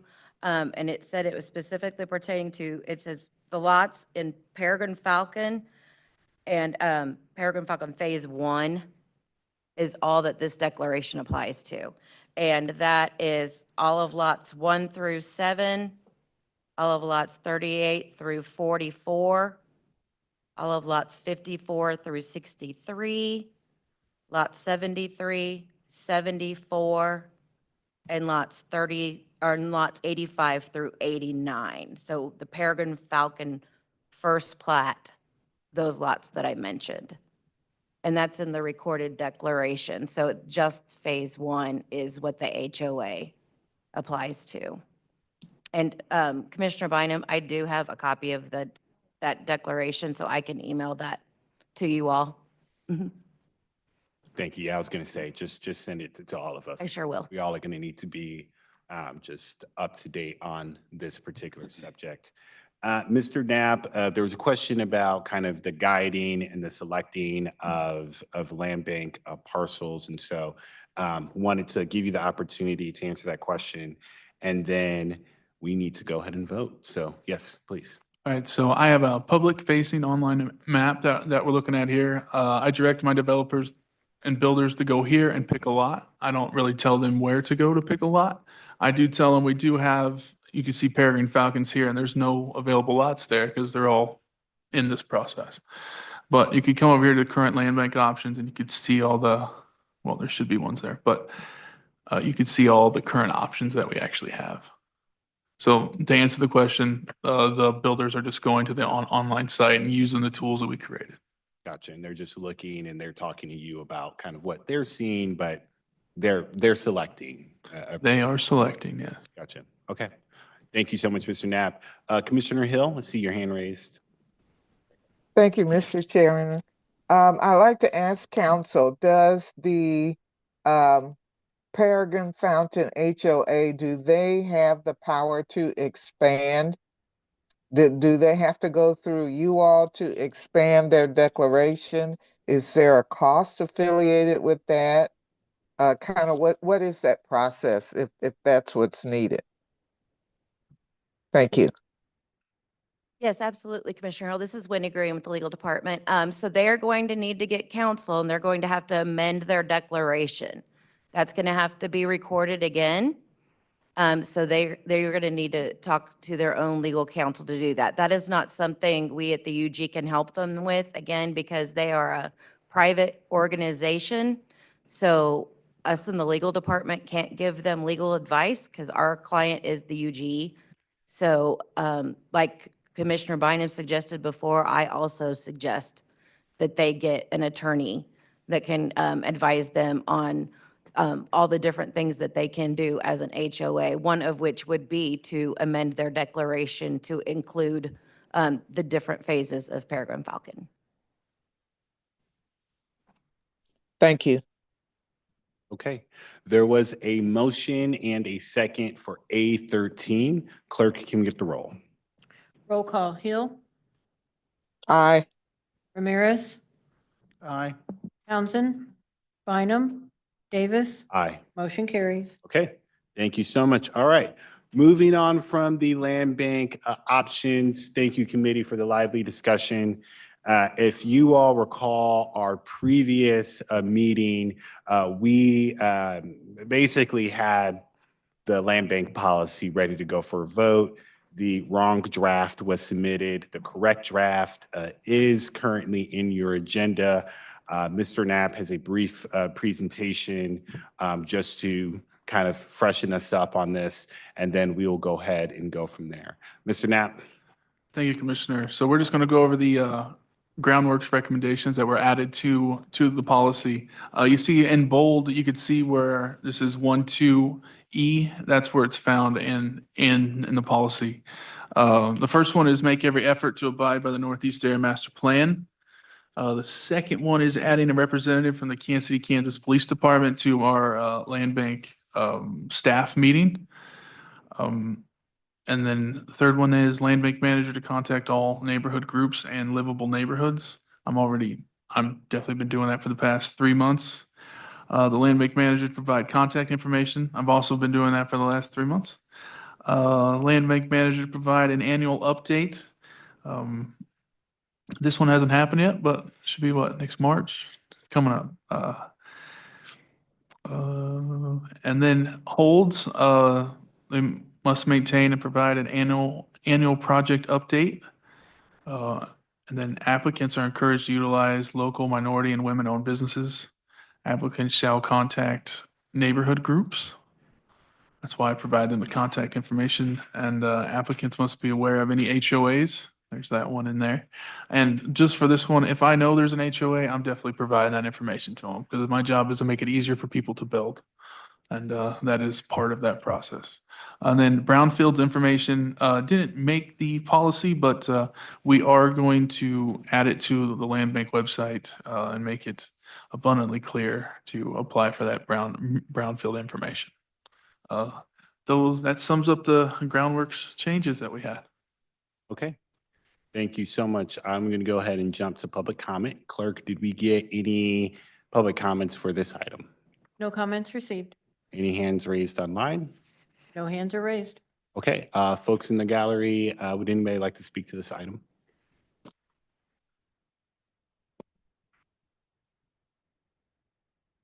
Good evening, Commissioners. Eleanor Jefferson, Kansas City, Kansas.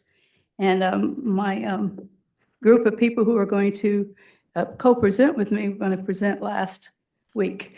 So this week they had conflicts. But anyway, well, first of all, I want to thank this committee for listening to us, spent a lot of time listening to us, and taking into consideration the recommendations that we had. There's some good changes.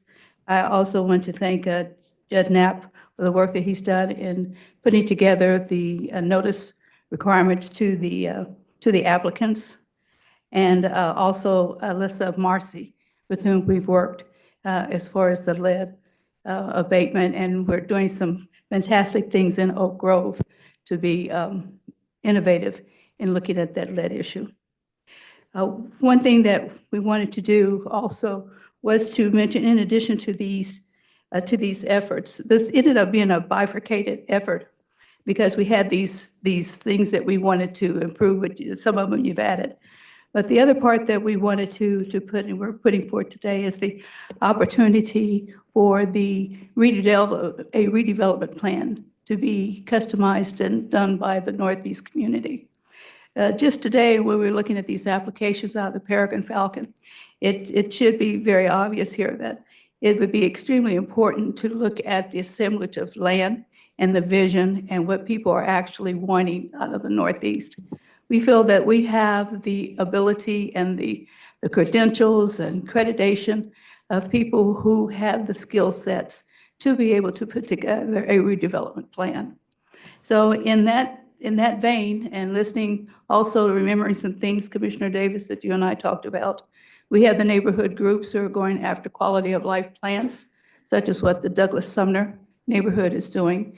We feel that we have the ability to get the community engagement behind us. 1 minute remaining.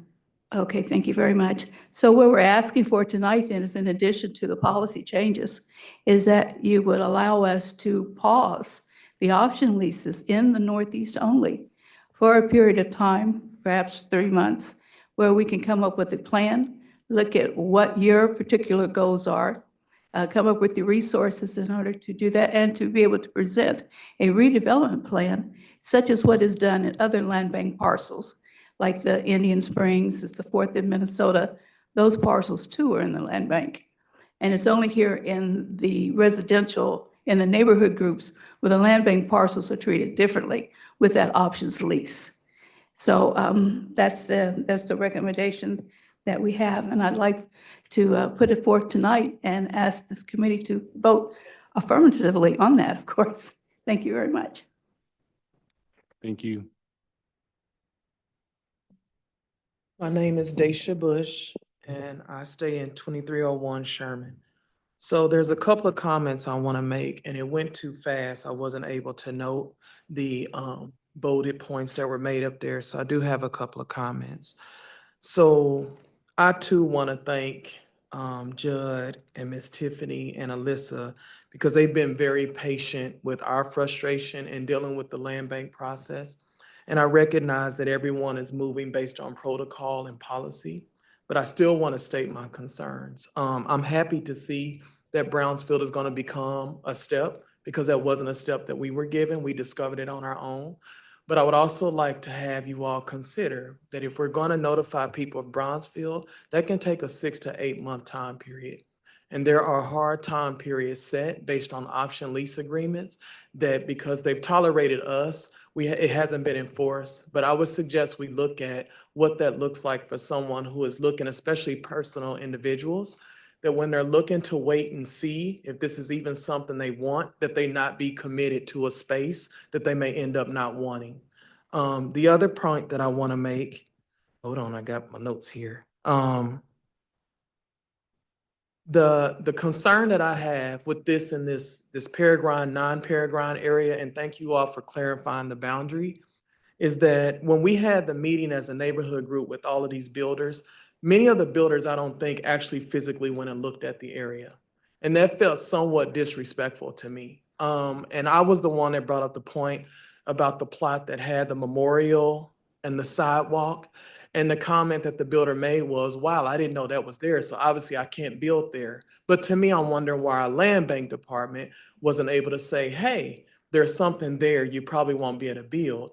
And the reason why that offended me is because when my husband and I applied for our 2 lots, we were told we couldn't have the adjacent because we weren't the owners of the first. And so to me, it was like, well, if we become owners of the one, now we have to go through the process all over again. So it seems like developers are having an advantage that individual residents aren't, because they get multiple lots. And I get that the building is the goal, like we want you to build on it, but still it felt somewhat disrespectful, because technically he was able to apply for plots that technically are not buildable. And then the last point in my little 45 seconds is just understanding what is buildable and what isn't buildable. I don't mean with underground infrastructure, but for example, maybe there should be something in the policy that states you have some physical recognition of the area, so that these types of surprises of memorials and historical landmarks aren't, being approved accidentally. And then we're later having to go back and say, oh, by the way. So thank you. Thank you. I just want to stand in support of Ms. Jefferson. Thank the committee for listening to our concerns. And we had brought up several issues tonight. I'm sorry, 2706 North Hallock, Kansas City, Kansas. Sorry about that. Commissioner Bynum, I appreciate your putting out an idea out there, whether we can act on it or not, but we're going to get busy. We're going to get some legal counsel and move on from here. Well, that's what I plan. I got permission from my wife to do that. So we'll move forward regardless. But I do want to stand in support of Ms. Jefferson. And if you add up the summation of tonight, we've got a lot more issues than the average neighborhood. And because of, I guess, the age of the community or whatever it is, the location of the community, the makeup of the community. And I do think that it deserves some kind of customization. And our land bank, I applaud you guys for putting that together, but one size doesn't fit all. That's kind of my basic statement. And so there is some special attention needed for an older area where there is many more issues other than other better developed communities. We have more issues going on down here. So we do need a little more time. We need a little more attention to detail on what really fits and works for our neighborhood, because there's no other area in this community, in this county, like the Northeast. They don't have the same problems. And so we do need to take a special look at this area in a different way and say, take an attitude of how may I help you, instead of saying, put this on and hope it fits. And we're saying today that it doesn't fit. We can wear it, but it doesn't fit. And we need some tailoring of this project, of this policy to make it work for us, period. Thank you. Yes, my name is W.D. Young, 2602 North Hallock. With the meeting we had with the gentleman who's trying to build down there, they gave us the impression that this is the only lots that they were able to build on. Like Mr. Knapp had gave those properties to them and saying, well, I said, well, there's 80 other properties. Why would you want to build on the edge where you have no backyard? He said, they only showed us. So to me, something's not right. I mean, you got to put all the properties out there if a builder wants to say, I want this one, I want that one, but don't lead them to 11 in a row and they ain't got no backyard. I just can't understand that. I mean, if I was a builder, I wouldn't even want to build on that piece of land. Thank you. Thank you. Any other comments?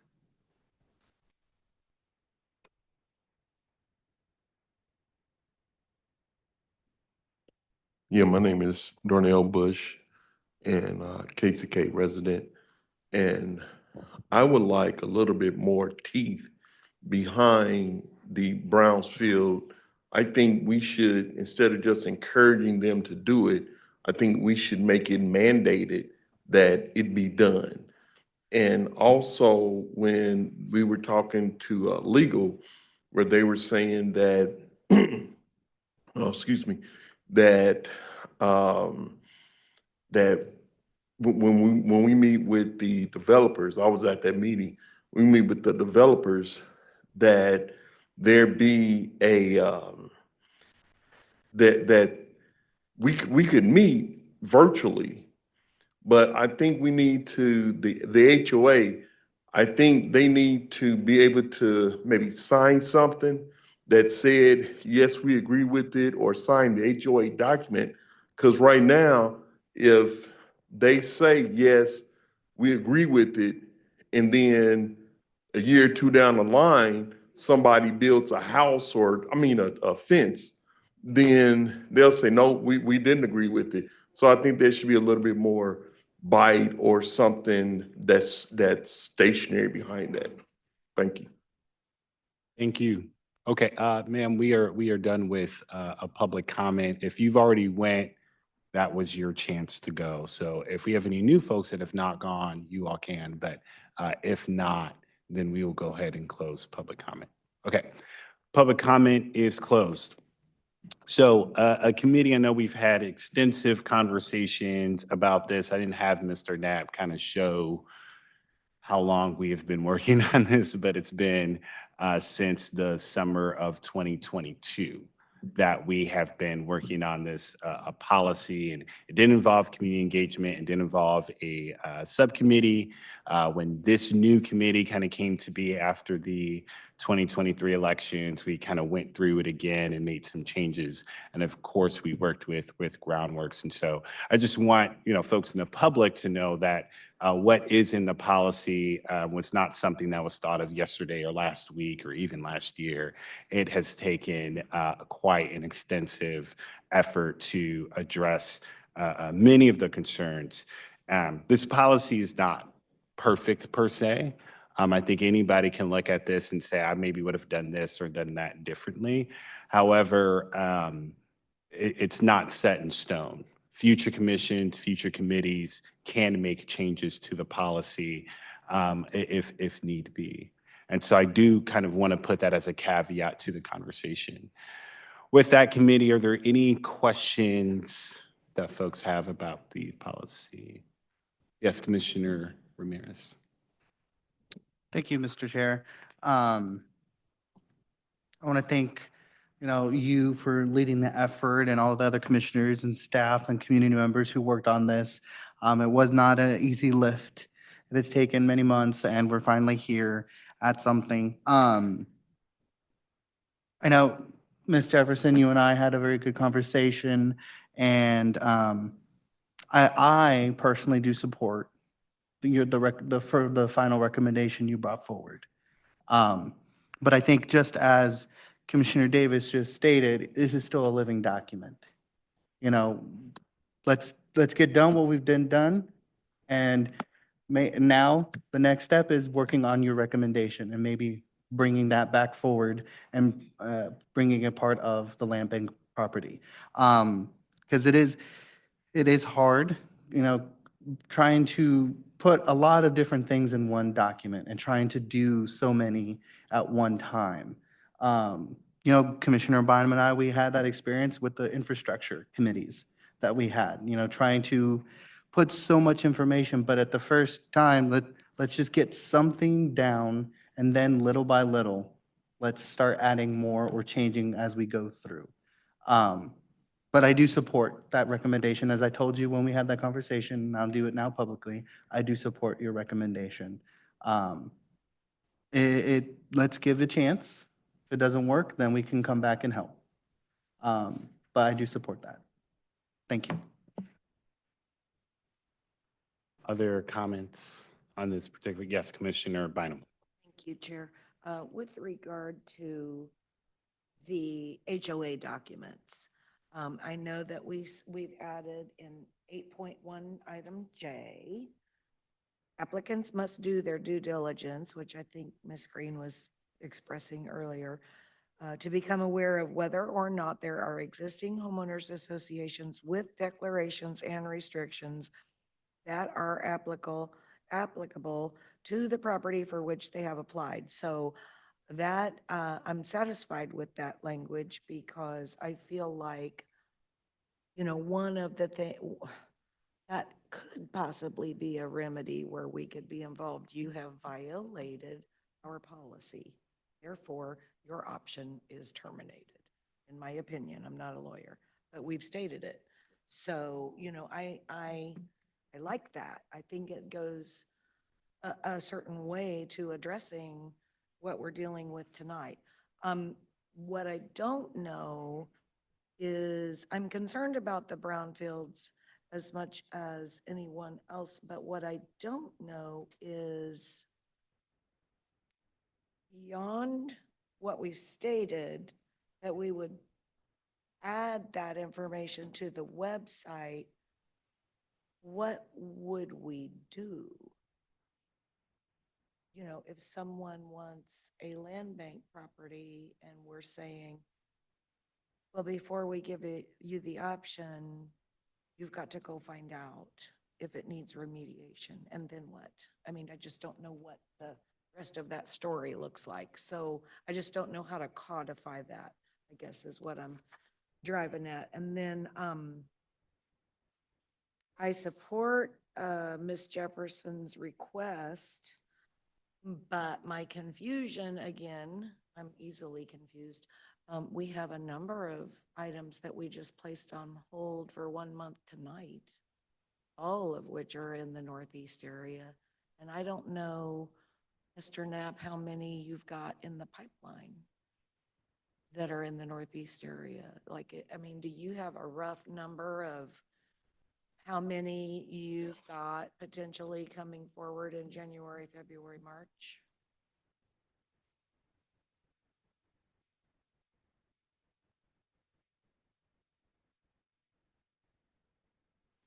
A quick count is 15. 15 coming? Yeah. So all of the ones we held tonight, plus about 15 more. Well, it could be worse. We've seen way more than that. So that kind of helps me support it further. So I would only be asking, I'm good with the pause.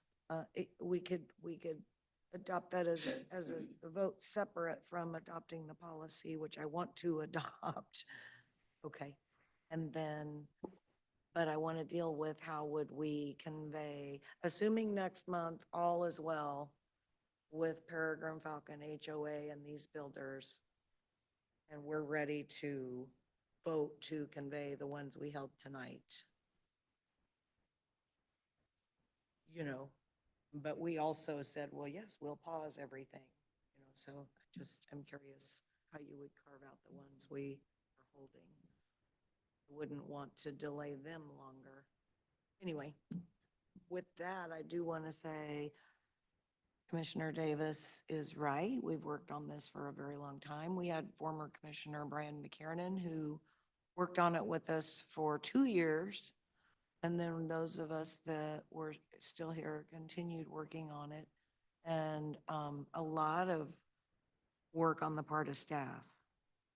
So this has been no small thing to look at this and bring it up to date. And I just appreciate everybody's efforts.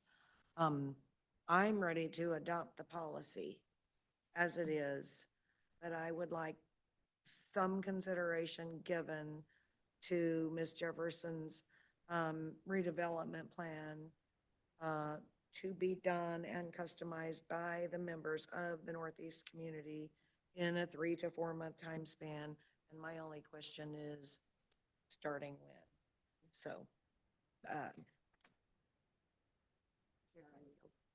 Thank you. So I do, so the right now on the agenda, there's no particular item that would particularly like place a hold. So we would, if we wanted to entertain that, we probably should just look at our next meeting if that is something that the committees want to look at. But I'm very, very worried given kind of how late it is and we do have some other items to address, trying to kind of figure all that stuff out right now. We're talking about the policy. Let's keep it about the policy and then let's address some of those other things at another time. Commissioner Townsend. Thank you, Mr. Chair. Townsend, District 1. I appreciate all of the input from all of those members of the public who came over several years period of time to weigh in on this. I am appreciative of what special challenges the Northeast End has. And to that, I would recommend that we get with our Economic Development Director and talk about a plan and look at professionals. I'm ready to move forward with this version, but with one just thing I want to bring up, I might kick myself tomorrow morning for doing it, but I don't want there to be any later confusion about the language in the recommendations made into response that Mr. Judd put up tonight. It said applicants shall contact neighborhood groups, and that is at 8.1I. The language of 8.1I really doesn't say that. And I am good with the language at 8.1i. It says applicants seeking to acquire property from the land bank shall make every effort. So it's a good, best effort standard. That's different, in my opinion, than saying you shall and you must. That was a bone of contention before. Going back to the fact that not all areas that are covered by the land bank have neighborhood meetings. So these policies should be general, aspirational. We should be able to apply them equally to everybody as much as possible. But with this language, I'm good with that, but I just wanted to bring that point up so nobody says later, well, that's what the policy says. That's not what the policy says. It's best efforts, which I wholeheartedly support. And as I've said before, this body has the ability outside of the policy to do just what we did tonight. Go back, talk about it some more, and then we're going to vote up and down based on what we heard. So there is an avenue to deal with the concerns, specific concerns for specific issues that arise on these applications. So want to thank Mr. Knapp. He works diligently, the rest of his staff, council, with these from week to week. Want to thank all the neighborhood groups who do weigh in. It's hard work. So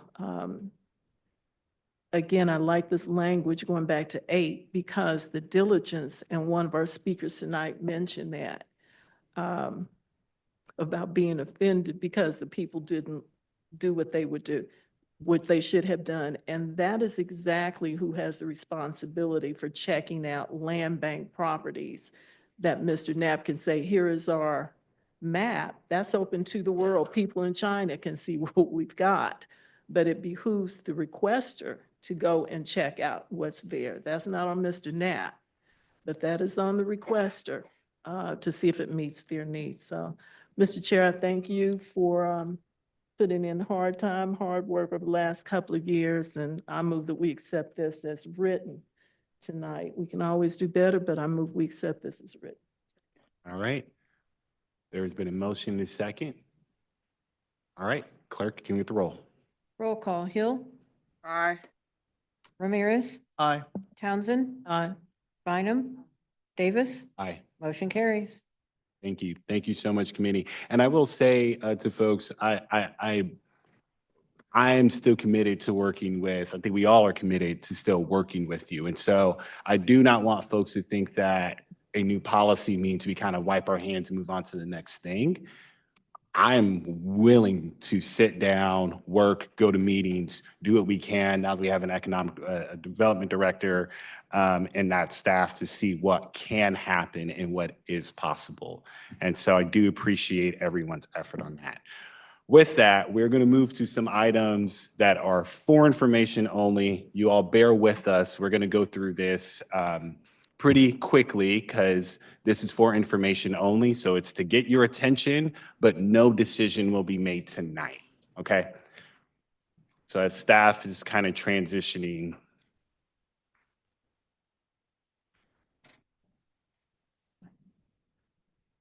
Yes, thank you, Mr. Knapp and Wendy. You all are incredible. Thank you to our staff. Thank you all to our community members. I appreciate you. It's been a long night. So thank you.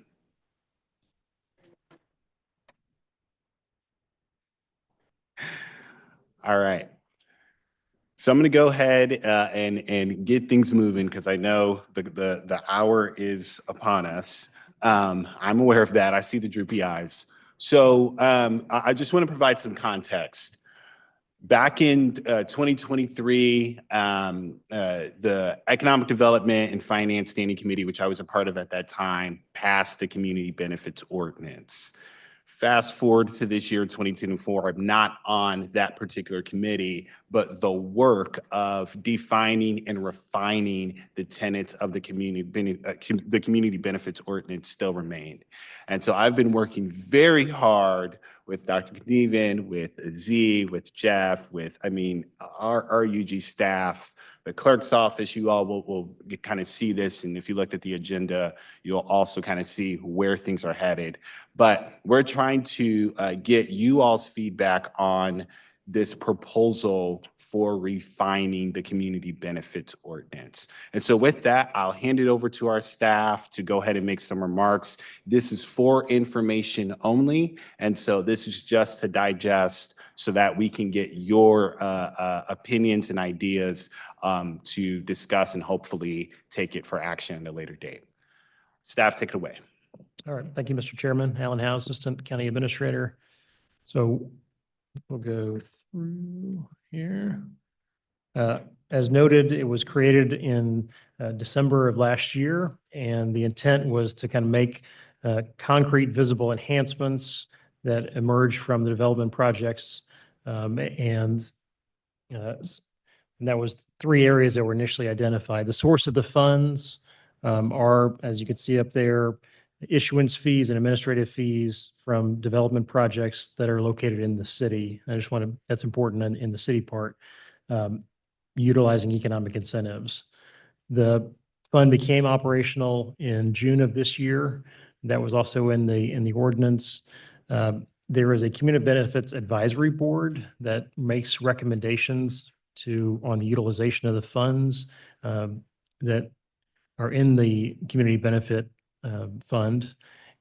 There are 11 members in that, as noted, appointed by the mayor and commissioners. They then review the use of those funds and then forward recommendations to the commission for final action and appropriation. There are appointments ongoing for those 11 members, so this board has not convened yet to begin to look at what is the allocation and the review of the projects. And so part of what these revisions to the community benefit ordinance do is begin to put a little more kind of meat on the bone, if you will, as to what does the implementation look like, how does this work in practice, as well as making some adjustments to the areas of focus. And again, that last note is that the community benefit funds are generated through city-side activity. And so the distribution of those funds then are appropriately limited to actions within the city of Kansas City, Kansas. I believe also in the CBO, it looks at a kind of a third apportionment of the funds as they're distributed out to these areas unless recommended otherwise by the advisory board.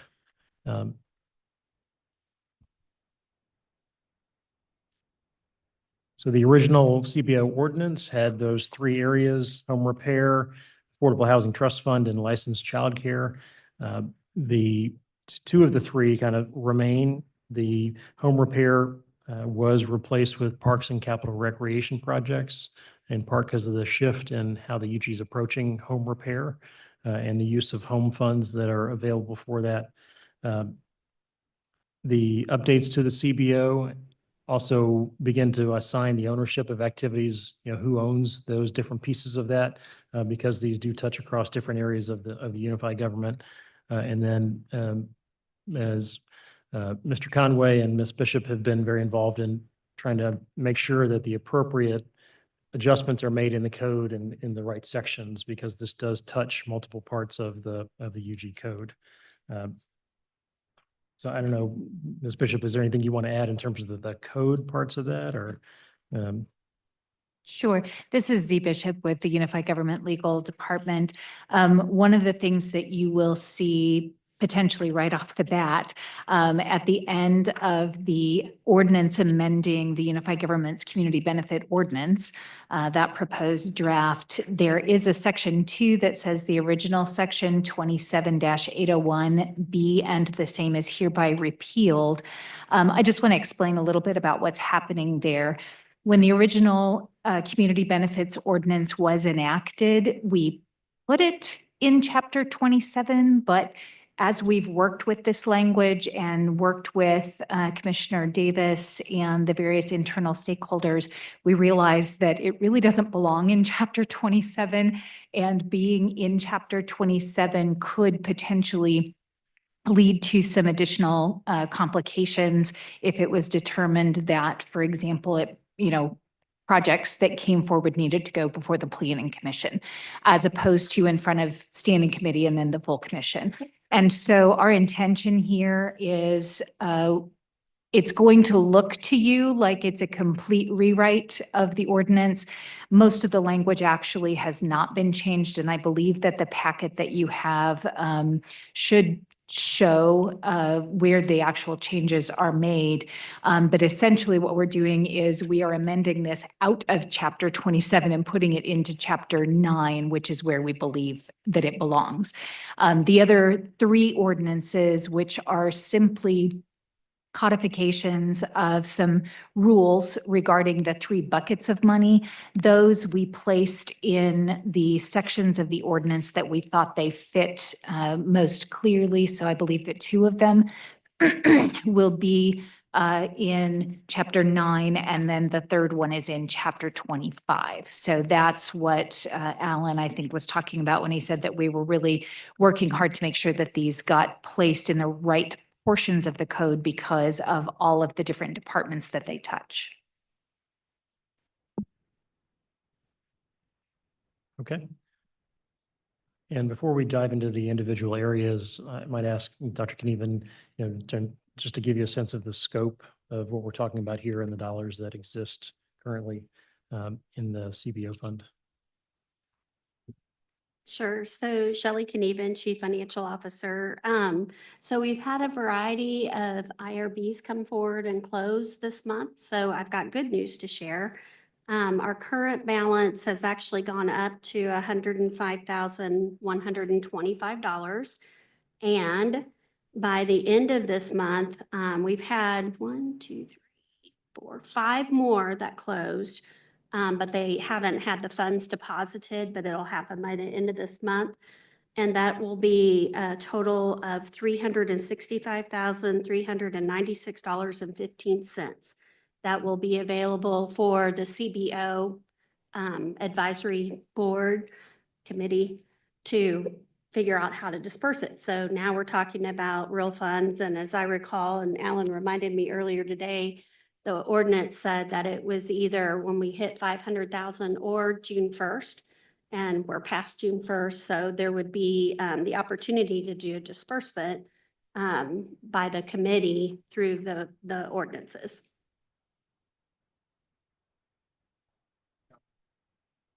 Can you repeat the number? Yes, 365, 396, and 15 cents.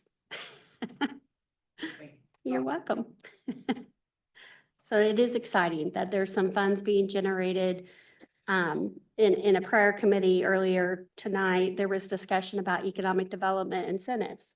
And this is an example of something that's not really thought of at the front end of some of these projects, that there are application fees for certain kinds of incentives, in particular, industrial revenue bonds.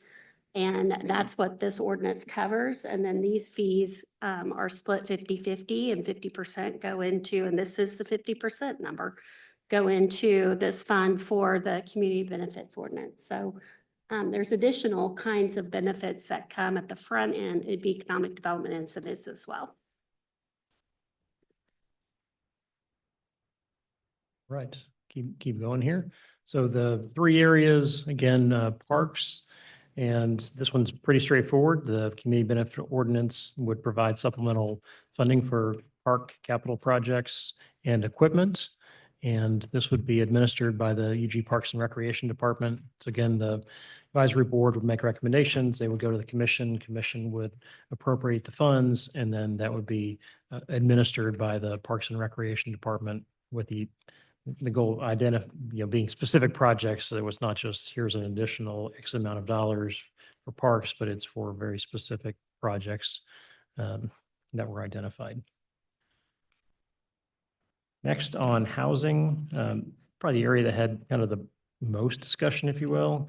Housing is a broad topic, as you all know. So is kind of what is the focus? How do you take this limited amount of funds and make it maximally beneficial? So the proposed uses, there are upper story housing development. And this, again, as it notes here, the aim to supply expand the supply of rental housing. These are the units that sit above first floor commercial or retail in a lot of our established commercial corridors. So ranging from Wyandotte, all the way down Southwest Boulevard and all of these. There's a number of these kind of units potentially that could be put back into production and with the goal of expanding that rental housing market.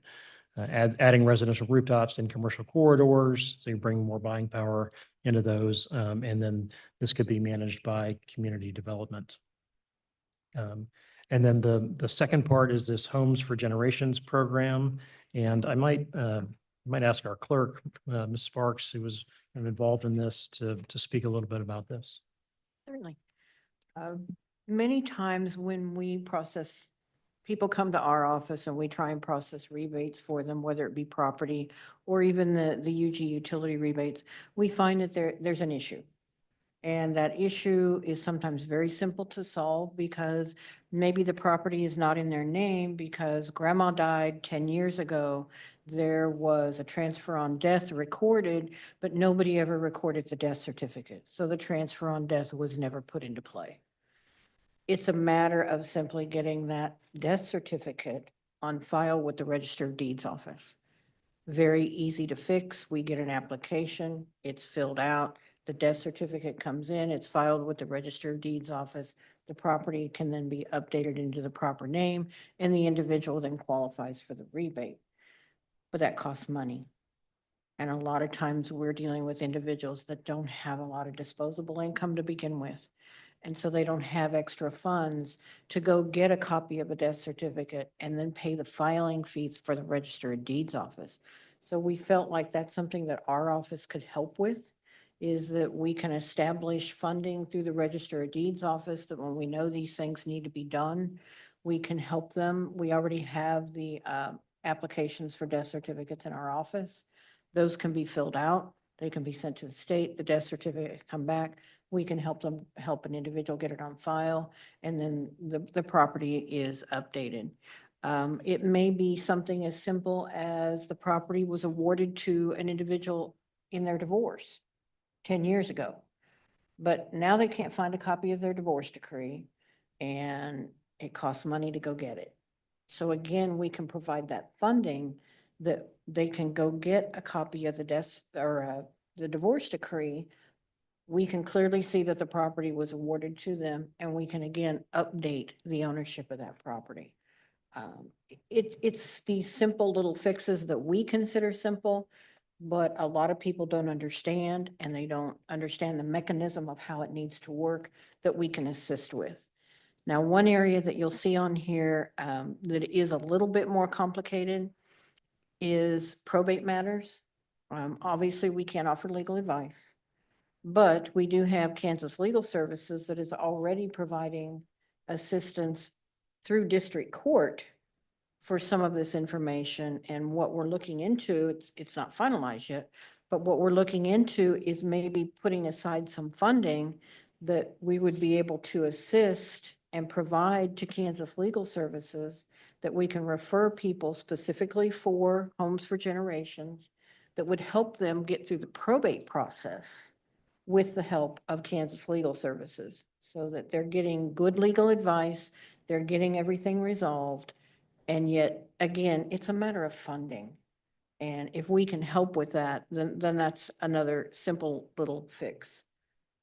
Contract for deed issues, again, that's a legal matter. We can't offer legal advice, but Kansas Legal Services can. So we're hoping that we can expand the partnership that's already in existence with Kansas Legal Services to assist with some of these ownership issues.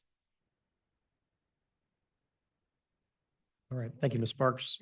And as the first point there makes, some of this is really focused on properties that are risk for tax sale. I know Ms. Green very involved in that, and there's a number of steps that are taken before somebody becomes at risk. But the thing that, from a policy perspective, that policymakers have identified is we don't want people whose homes or family homes are at risk of getting into that tax sale. We want to provide every avenue possible to help prevent that from happening and help preserve that generational wealth that accrues through those properties. The last area is around childcare, and the policy focus on this one is expansion of availability of safe licensed home-based childcare. So the funding as proposed would go for existing home-based childcare providers for things like fencing, playground upgrades, energy efficiency upgrades for buildings, safety improvements, and educational items. This would be for, again, existing home-based businesses or childcare providers, as well as funding for new providers that are coming into the market but may not have gotten through all the steps, but they can, after they get licensed or tax current and properly permitted, they can apply essentially to get a rebate for expenses that some of these expenses that they've incurred, again, with the goal of expanding the supply of safe home-based childcare. And the language in here is the program administration to be determined by the county administrator. We looked as an example at childcare licensing, which is a current program that exists in the UG Health Department. However, that's a county function, and this is a city-funded program. So we just want to be mindful about how and where this is administered that is appropriate to the funding source. And that, because we are a unified government, we have city and county functions, but we are, careful about how we use and segregate those funds. So those are the three areas, and that's what's kind of covered in the updates to the CBO ordinance. I'm happy to take any questions. Thank you so much to our staff. I have put a lot of expectations on them in the past couple of months to get to this point. And the reasoning is, again, as we enter into the new year, we want to give the advisory board time to make those recommendations in time for the budget. And so that's why we're having the conversation now, and I'm really trying to get this wrapped up so that we can get the advisory board ready to go. And so I am mindful of the time. If you have some questions that you want to ask now, that is completely okay. However, if you want to wait and ask those questions offline, that is fine as well. Again, this is for information only, so we wanted this to be offered. If you all have recommendations that you would like to see, send them to staff who will get that information over to me so that we can work together to edit and make some of those tweaks that are needed. Does anyone have questions? Yes, Commissioner Townsend. Well, thanks to everyone who has participated on getting this together. And I figured this question would be simple and less painful than an email. But from the presentations that were just made about getting good legal service made available through these funds and some of the other ideas, is that what the committee would do and make recommendations, or has it already been determined that these are the things that will be used for the money? I was just a little bit confused about that. Yeah, so the way to think about this is we are determining a menu, a list of options for our appointees on the Community Benefits Advisory Board to select. And so they can choose out of that 300-something thousand. We want to put $150,000 towards this category, $50,000 towards this category. They're not getting in the minutia of administering anything from a programmatic level. That's why we've identified which department will be responsible. The committee is only making recommendations based off of the options that we decided we recommend to full commission. Does that make sense, Commissioner Townsend? Well, I'm thinking, because as I read this, it seemed like there were only certain things that have been identified already. Yes. So the job of the board will be to say X money to this one, X money to that one. Okay. Yep. All right. That was less painful than an email. Thank you. Commissioner Davis, can I just make one point of clarification? This is Z Bishop with the legal department. I do just want to clarify that under the community benefits ordinance, and this is the same as it was when it was originally drafted. If you look under subsection E, it just states the distribution of community benefits made pursuant to this section shall not exceed an amount that is 1/3 of the money in the benefits fund. So for example, of the $300,000 that we have now, the advisory committee can only advise up to $100,000 for any one of these three buckets of funds. However, the commission has the ability to override that and exceed that limitation on a 2/3 vote. So I did just want to clarify that. Yep. Thank you. Other questions? I can't see Dr. Hill, so I don't know if she has, or Dr. Commissioner Hill. I don't know if she has her hands up, but yes, Commissioner Ramirez. Thank you, Mr. Chair. This is just a thank you to staff for the hard work and Commissioner Davis for working with staff to get this. I like this a lot better than the original. It's spelled out. We have step by step what needs to happen. It gives our board, the CBO board, which a lot of them may or may not have experience with a lot of these programs, but it's spelled out very clearly what the program is, what are the requirements, and what are the steps to get there. So I do thank you for all the hard work. I know it takes a lot. Doing this and then also doing our land bank policy, it shows that the staff cares and loves our community. So thank you. Thank you. Commissioner Bynum. Thank you.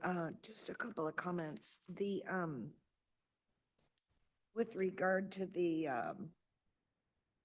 Parks and Rec community benefit portion, I just wonder, as part of that process that was described earlier, I would hope that at one stop would be the Parks Board.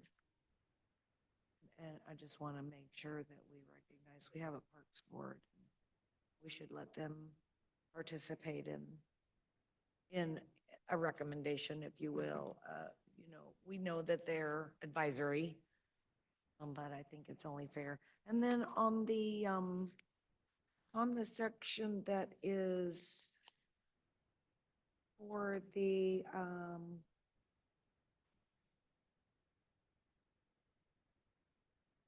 quote unquote second story program, possibly, I'm not finding that called out necessarily. I thought I had seen it. Commissioner Bynum, this is Z Bishop in the legal department. So that is in subsection E of 9-291 regarding the Affordable Housing Trust Fund. So it's the one after the parks. What I was wondering is, as we talk more about that and round that out, isn't the genesis of that a state program called the Second Story Program? Because I thought the origination of this was a discussion we were having about a state tax credit or some such. And I Alan. just thought, not necessarily for the ordinance, but for our commissioners and the public to understand, where did something like that come from? It's a concept that's actually something the state is doing. Yep, Alan House, System Administrator. In fact, Representative Pam Curtis was instrumental in expanding what was initially a rural housing incentive to statewide. And so I think that's administered by the Department of Commerce at the state level for this second story housing program. And it does provide an additional level. There's some steps that communities have to go through in terms of creating a housing plan. I know that's something that our economic development director, is aware of. And so looking at how would we bring ourselves into the fold on that, so that can become another tool in the toolbox for supporting these kind of reinvestments. This is a question.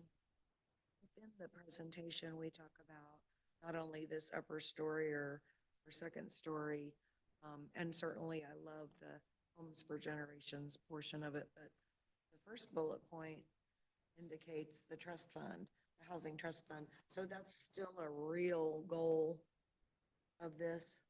Yeah, it is one of the categories. So it's the trust fund, and then under the trust fund, you have the KCK Homes for Generations program, and then you also have the upper story So housing let me program. clarify, under the housing trust fund, our identified uses of money that would go into a housing trust fund are the second story and the homes for generations. Those are the two ways we would utilize housing trust fund monies. Okay, thank you. Yes, Commissioner Hill.